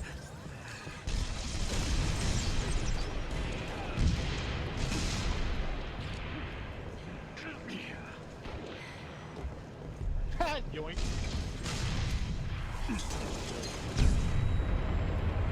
In the back. He's up this side. Coming up the ramp outside. Probably coming up the ramp outside. Yeah, here he comes. In the head. Oh, that was a real guy. Or at least over here it was.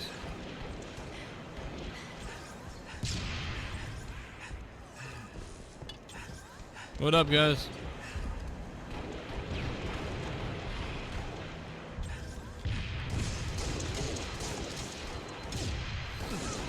Heads up. Flank him.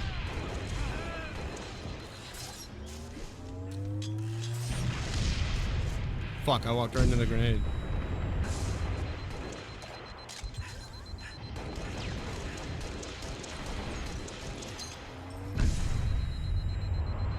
Five, 4, 3, 2, 1, go. How about that shit bomb?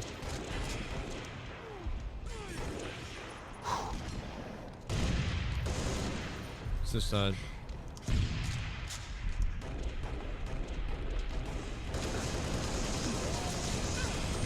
Motherfucker, take that. Take some dick with you. Oh, the motherfucker got me. Fuck. Get him, Sorty. Yeah, Sorty. Flanking, flanking.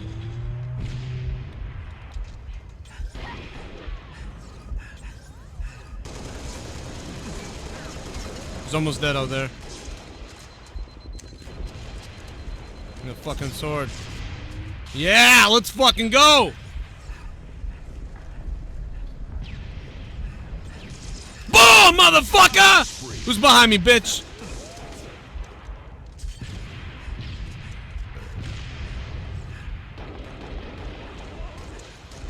Boom! Boom!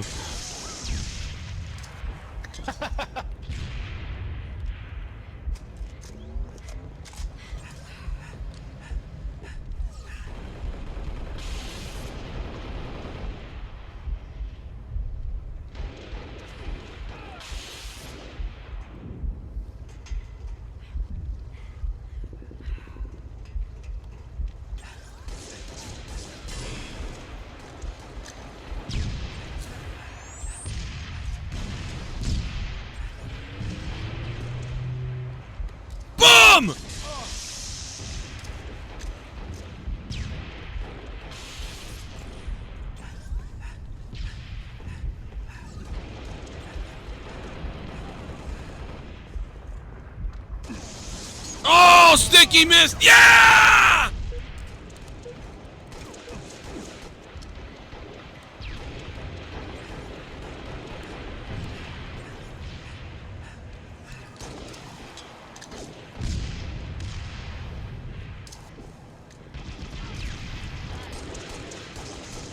They're down there. They're down there. They're down there. Let's go, bitch. Nice job. They're flanking us now, probably.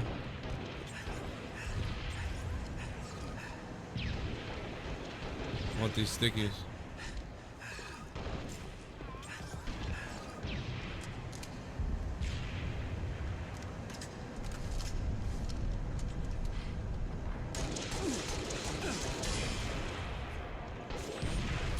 Back here, backside again. Decoys. Flanking. They're flanking. Fuck. I fucked this up. I was on a roll and I fucked it up. Nice job over there.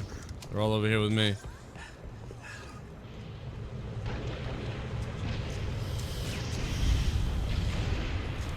Boom! 5 minutes remaining.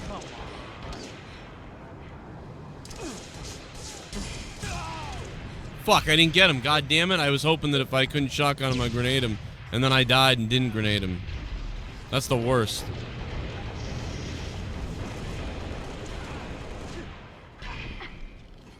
Wow. Nice. I heard that. I knew what happened. The boner? A fake fucking decoy. Comes Oh man, get him. Sword guy!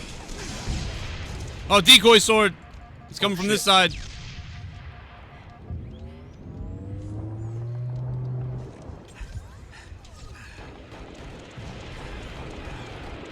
Yeah! I got you, you fuck!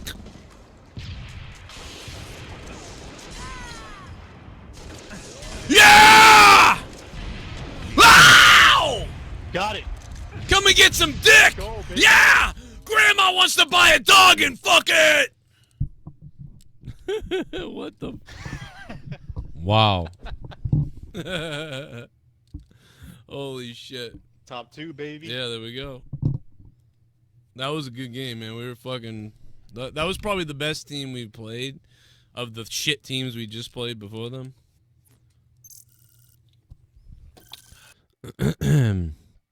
Yeah, last night was a lot of goofy fun.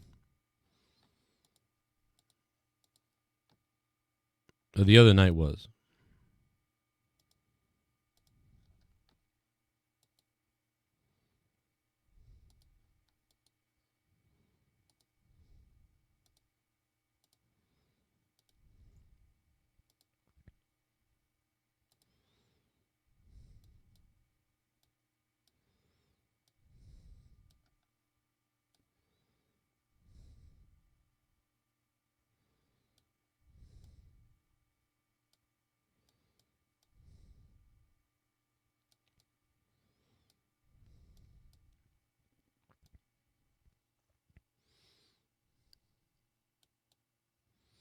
Come on, man. I'm grabbing this screen.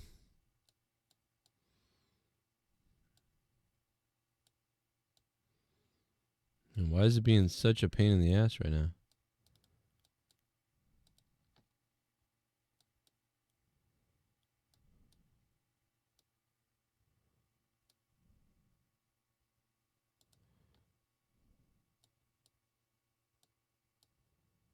Big Fuego Jacob.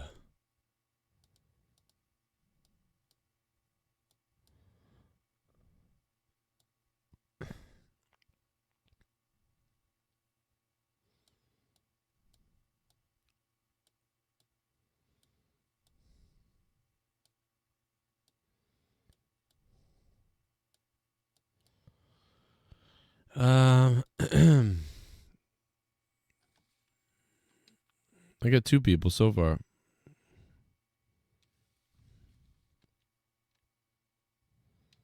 You got a whole beat already up now? That's weird. Then you get hit A? Fuck, that's weird.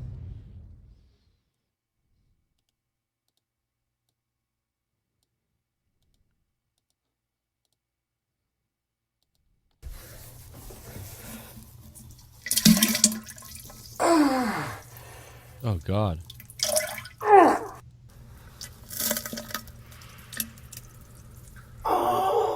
Good God, JB. Hey, I know you might not wanna bring his name up lol, but what slob number would for me North Carolina 2010 be? Slob 76? Slob 57? Let me know your picks. Wait a minute, what are you talking about? He's Slob 75. There is no other name. He's just Slob 75.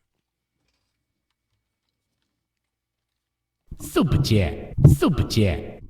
Please check Twitter. You need to see what I sent. Yeah, I saw what you sent me. I think it was like a comparison picture of Jordan Miles.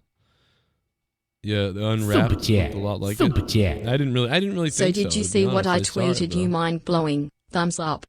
I don't know. I didn't get the comparison. I see what you're saying though, but it didn't look that crazy to me. But I see what you tweeted me. Yeah, I just don't think it looks that crazy.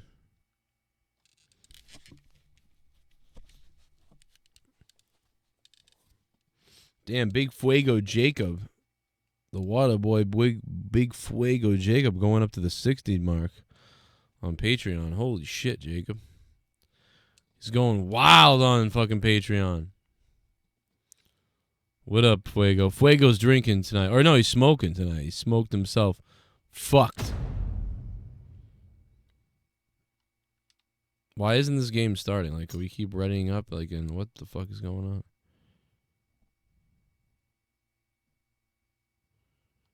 Why do I have to keep readying up? What is going on?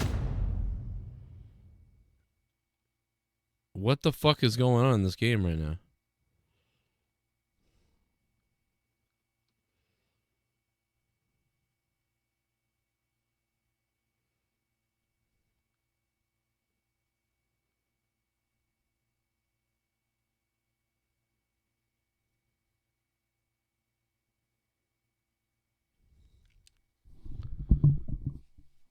Dude, what the hell is going on right now in this game? Does anybody know what the fuck is happening right here?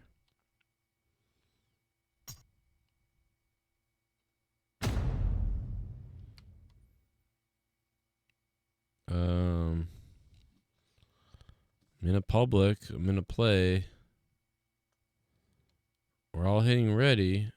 I mean, I am. What is going on?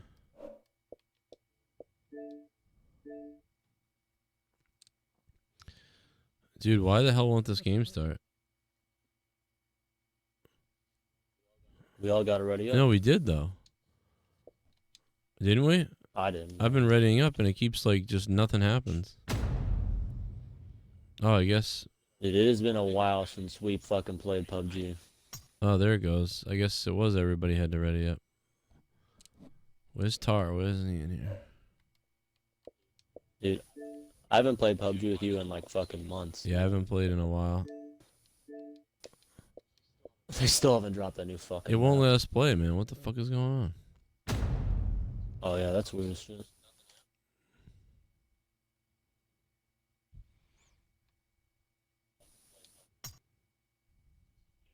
Hey, what's up? What's up, B-Sex?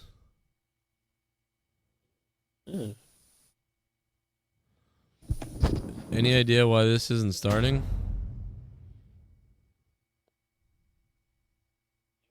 Yeah, I get a hit ready. There we go. Oh, Jesus. Thought something was wrong with the game.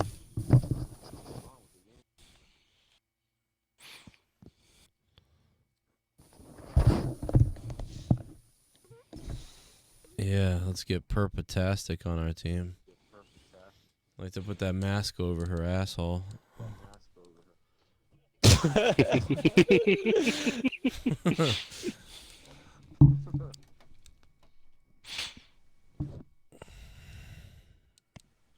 Joe, have you ever done shrooms before? A long time ago, like a real long time ago. Dude, I did it like last weekend. Holy shit. I was on my way to a family party thing, and I wasn't going to go to it, and then I took something, and then I was like, oh, I think that these didn't work, and it's like an hour and 30 minutes into the... Dude, that's what I was thinking, the same thing, too. Yeah, and then all of a sudden you get scared, then you're like, oh, no, it is working. I wish I wouldn't. Let's go back to when it didn't.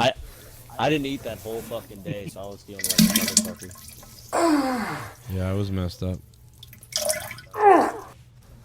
Only did it twice and never did anything pretty much else. I did that the night of your fucking, Poor man's $15 funny if you donation. did it the night Jesse did Better it. have respect for my neck. You looked at yours, compared and wept. He was like sweating my neck and is running so big around. I get extra breath swallow in my lungs. You expect? went to this girl's I can house fit 1,000 cocks down my throat. Don't choke. Oh my Big ass God, jaw biggest make neck. the girls go aw.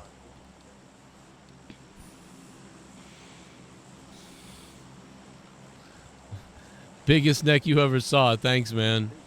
It's nice, man. I like that. I like that big neck donation too. Next time, you'll save up for the big one next time. Thanks, big neck. Yeah, let's go somewhere over there. I guess works for me. Fucking Purple fuck wants to go there. Weed's legal. Fucking January. What's January?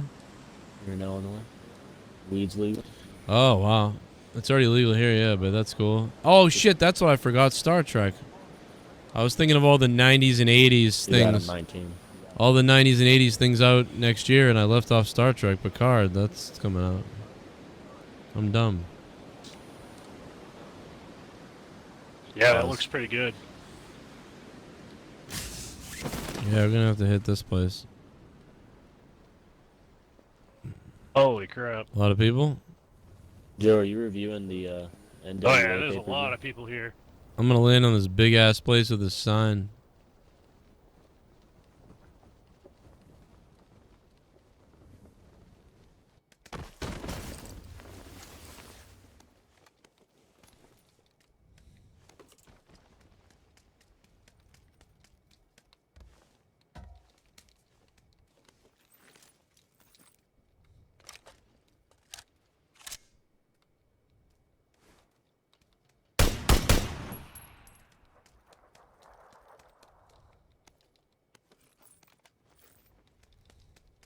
You got shit.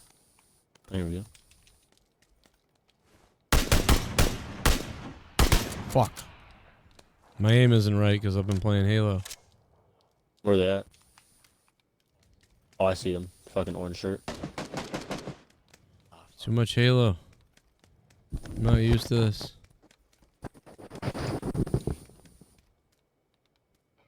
Been a while since I've played PUBG. Can I crawl up this ladder? That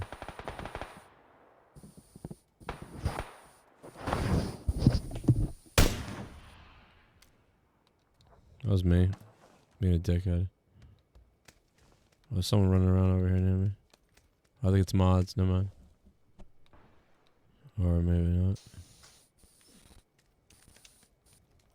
Probably. Fuck, how do I get down? I don't know, I'm so tired I feel fucking brain dead.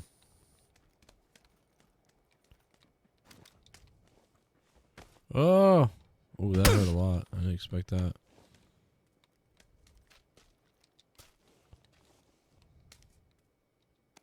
I had to run to you guys. I'm surprised I didn't get killed.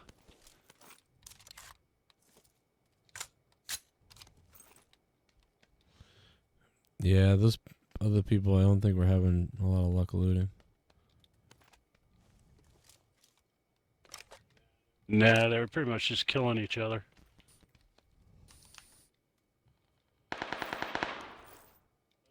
Oh. Someone just killed someone there. The fuck is this? What's this disc box? Oh, that's something new for Season 5. The what? Oh, like a fucking CD-ROM drive. Oh, yeah, I've seen those. I don't know what the fuck that shit's for. Not really 100% sure. I just know it's for Season 5. Yeah.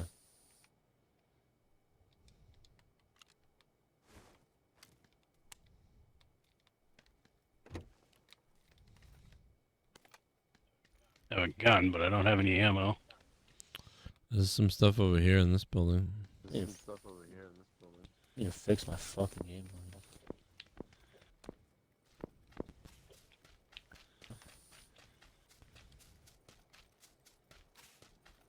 I only have a fucking score.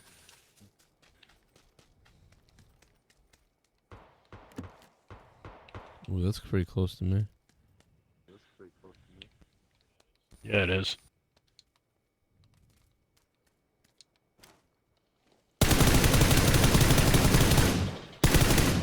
Heading over.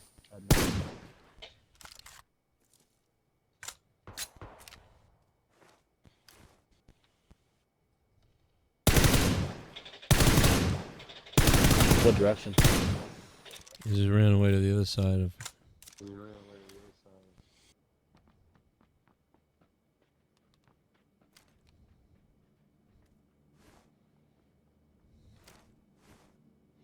It's behind that El Pozo, El Pozo sign shit.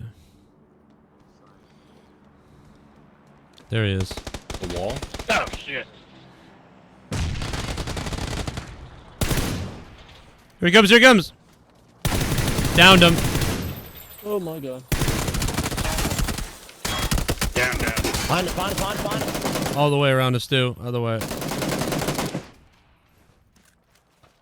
I'm solo. Nope, I'm dead. Fuck. One down here. Behind you, Joe, behind you. Oh, behind me now. Yeah, there's like two of them right there. Fuck. I didn't my reload.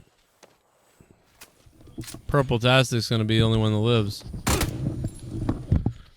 Son of a bitch.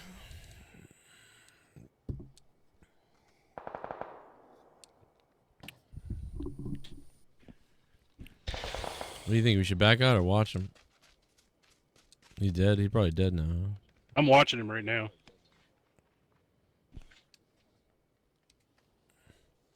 He's looting some rainbow fuck right now.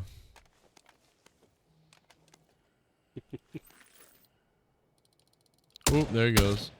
Oh, shit. Yep. Tum, tum.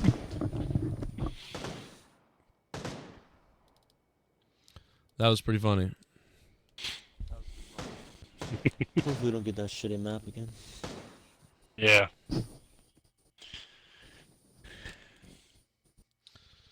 Yeah, we talked about that Game of Thrones on Corrupted, I think, yeah. 3-hour Corrupted Yeah, update. You gotta look at it. Yeah, PUBG does not look good on Xbox. PUBG looks great on computer, but Xbox it looks like shit. Yeah.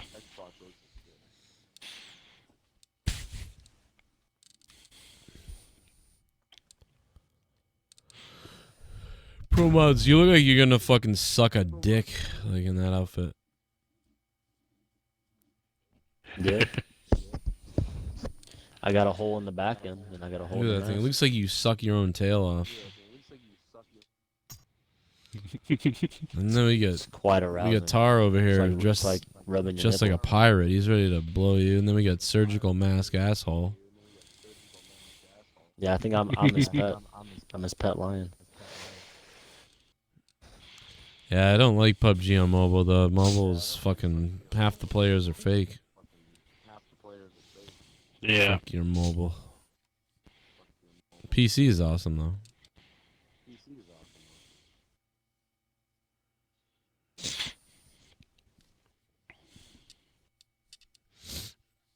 Oh, why am I not readying up? Like, what the fuck is this? I don't know if this random thing's getting ready up or not. Oh, there we go. Left. Oh, yeah, it's just the three of us, I guess. Let's give them a run for their money. An Asian, a cracker pirate, and a dumb lion. Let's go.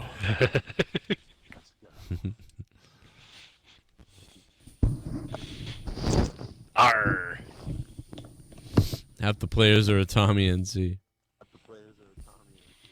That is PUBG Mobile. It's like, I got 19 kills on PUBG Mobile. This is nuts. So yeah, playing robots. I just got booted. Oh no, I didn't. I'm here. Okay.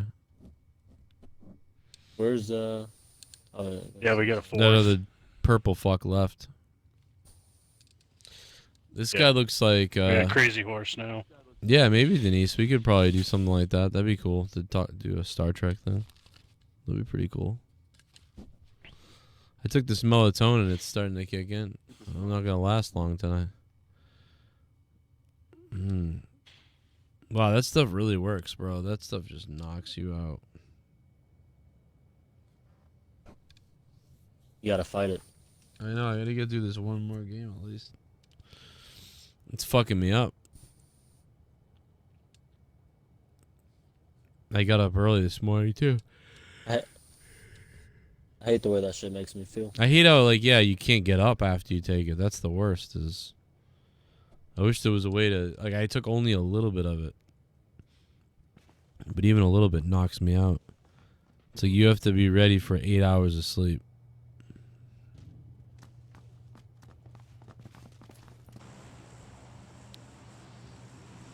Going to the spot. Oh yeah, you gotta hit the docks.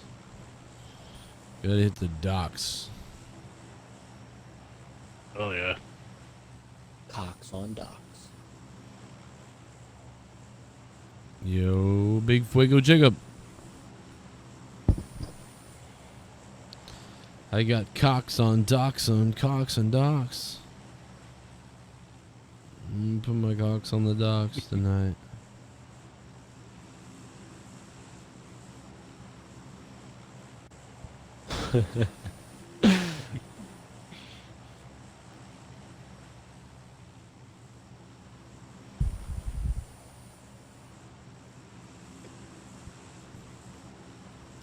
I can't stand reaction videos anymore on YouTube. Like, you know what I like is I like reviews and stuff. Like, I like that. Like my Ghostbusters thing where I'm talking about it. I like stuff like that. But I don't like the fucking people who make the surprised face in the thumbnail and then they act like they haven't seen it and they're like, "Oh my god." Like, and they like act happy and excited no matter what it is. I'm like, I want to slap those YouTubers. Yeah. What the fuck? That's probably like the easiest way to do a fucking YouTube channel. Yeah, and there's like 100 videos of it, and it's like, I want to just tell me what you thought about it in a whole thing, like, or break it down if you want, but I don't need to see you like pretending to be excited about it. It fucking irritates me. Yeah. I mean, like, I don't know, like, and it's always like random people like that they probably like anything, so it's like. They could be a mild fan of Ghostbusters, not even that into it, and they act like they're fucking mega fans or something. It's like just act. I can't stand the WWE ones. Oh god, yeah, I can't. The cringe. I don't watch those, but I can imagine that's bad. Yeah, it's horrible. We got a nice jet ski over here.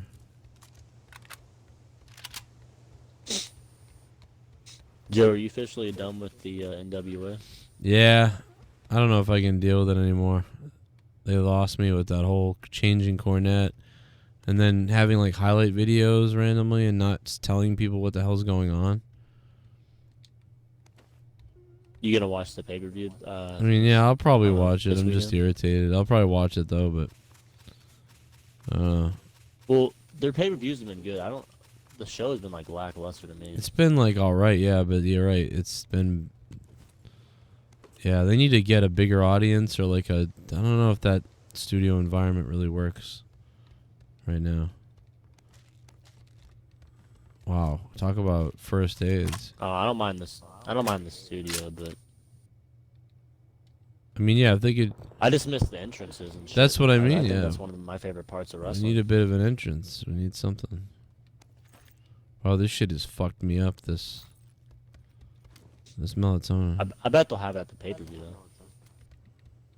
Yeah, the pay-per-view will probably be like in a real place or whatever. As soon as the fucking music fucking hits, no one's gonna know who it is though. That's a great point.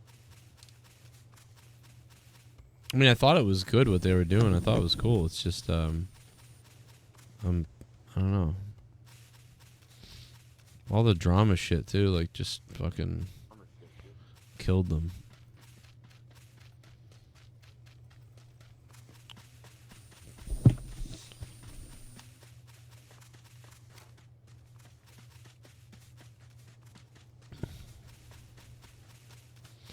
Your fucking lion ass with your big asshole. With your big asshole. You like the tip at the end of my Yeah, tail? I want to rub that tip all over my tip. Yeah, that I don't know. Like the guy hearing stuff for the first time is kind of cool in a way. I've seen a lot of that. Up Crazy Horse is fucked. Fuck him. Yeah, because he didn't land with us. Yeah. You know what though? Tarr's over there with him. Is Tarr okay? Oh, there's across from. Yeah. Wow, this melatonin has jacked me up.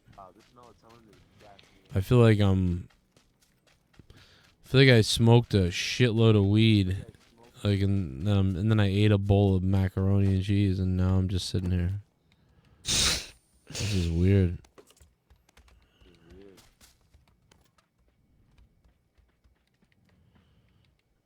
A four-scope, holy shit.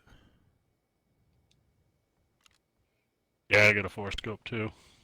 I got fine painkillers.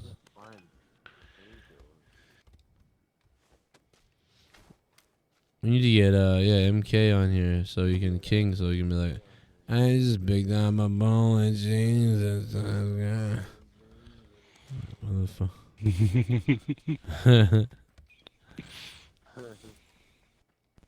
like fucking high as shit right now. On sleep. Whacking off is amazing, by the way. I didn't know what was gonna happen, but the other day I took melatonin, bro, and I got really to the point. Don't get me I started was super tired, and like right when I was at the point where like my body wanted to pass out, I waxed my carrot, and it was like a wet dream or something. It was crazy. Dude, I did that shit fucking like 2 nights ago. It shot over my head, bro. Yeah, I shot myself in the eye once and was like, "Whoa, this is crazy." I'm the girl. I want to be the I girl. want to be the girl. Oh, I can't make the fucking sound he makes. What the fuck was that? It sounded like he was in the bathtub. Yeah. Moving his fucking hand around in the water. He splashed the water with his cock. I want to tame your lioness. What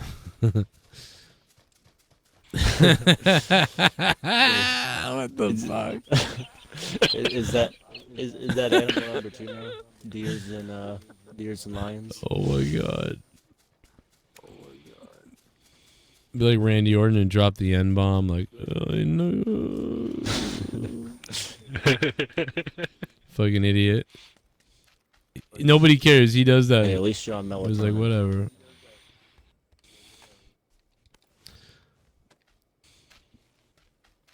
I still need level 2 bag.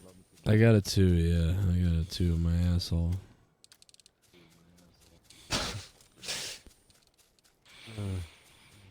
Thanks. Guess we'll follow this yellow brick road up here to the fucking wizard's asshole or whatever.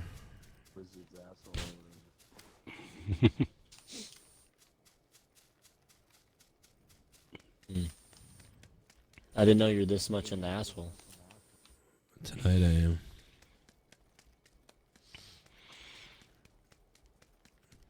Shout out to Black Lab, man, who's gonna be the biggest drop of the night. Thanks, Black Lab, if you're still listening, man.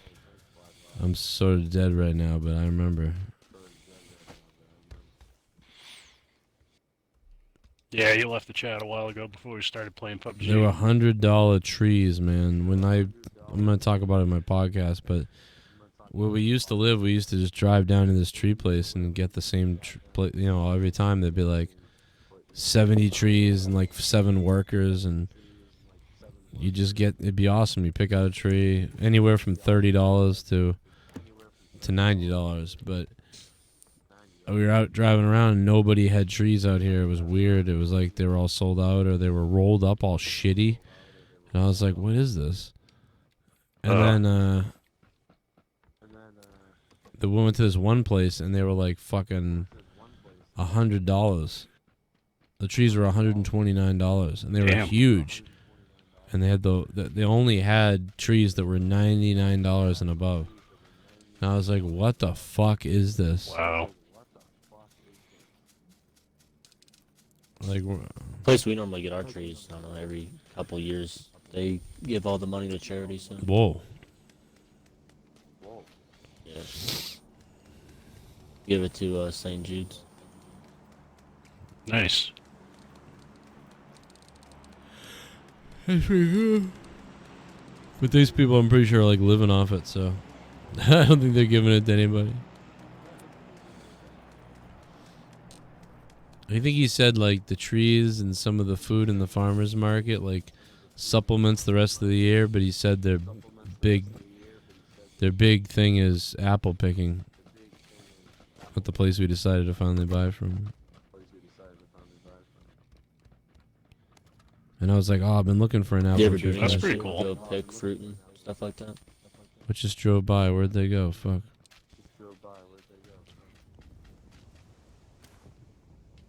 That's a more Midwestern thing. Fucking go Oh shit! I'm getting picked off. Oh. It's like 355 or something. Shit.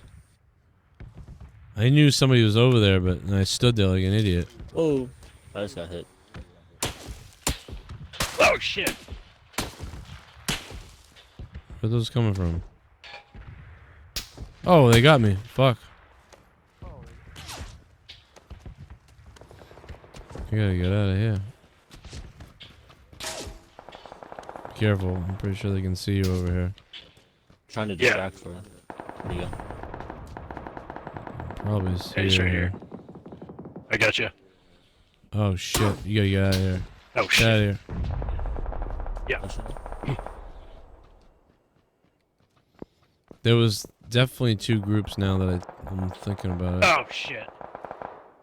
I'm down. Wow, we played like shit. I mean, we haven't played this in forever. Yeah. I don't have any smokes. Fucking sucks. Yeah. We'll play again though during the week, and I'll be back on again so we can play again. And I'll bring try to get Moon on, or Troy or somebody will join us eventually. Troy almost came on. I'm just gonna hide here. Fuck. Mods is alive. Typical Mods, like he's alive still. The session killed the tree market in Oregon. Yeah, I can imagine Oregon getting fucked because of all the dryness too.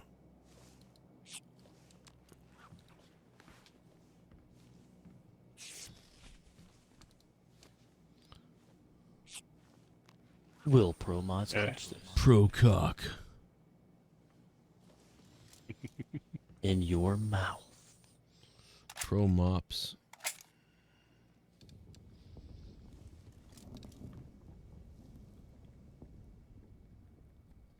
Slob 75. Slobbering and gobbling on my nobbling. Yeah. I was gonna say, if you can make it over to me where I was, I got some first aid kits and shit in there. If you can make it, I just without getting need killed. I just need consumables. I had, yeah, shitload. Oh my gosh, shit. Damn. Wow, Dude, that shit made me. I had 7 painkillers and 4 Red Bulls. Alright. Damn. Joe, can you do a little ASMR stream? Yeah. You know? I'm thinking about sleeping with the camera one night, just like,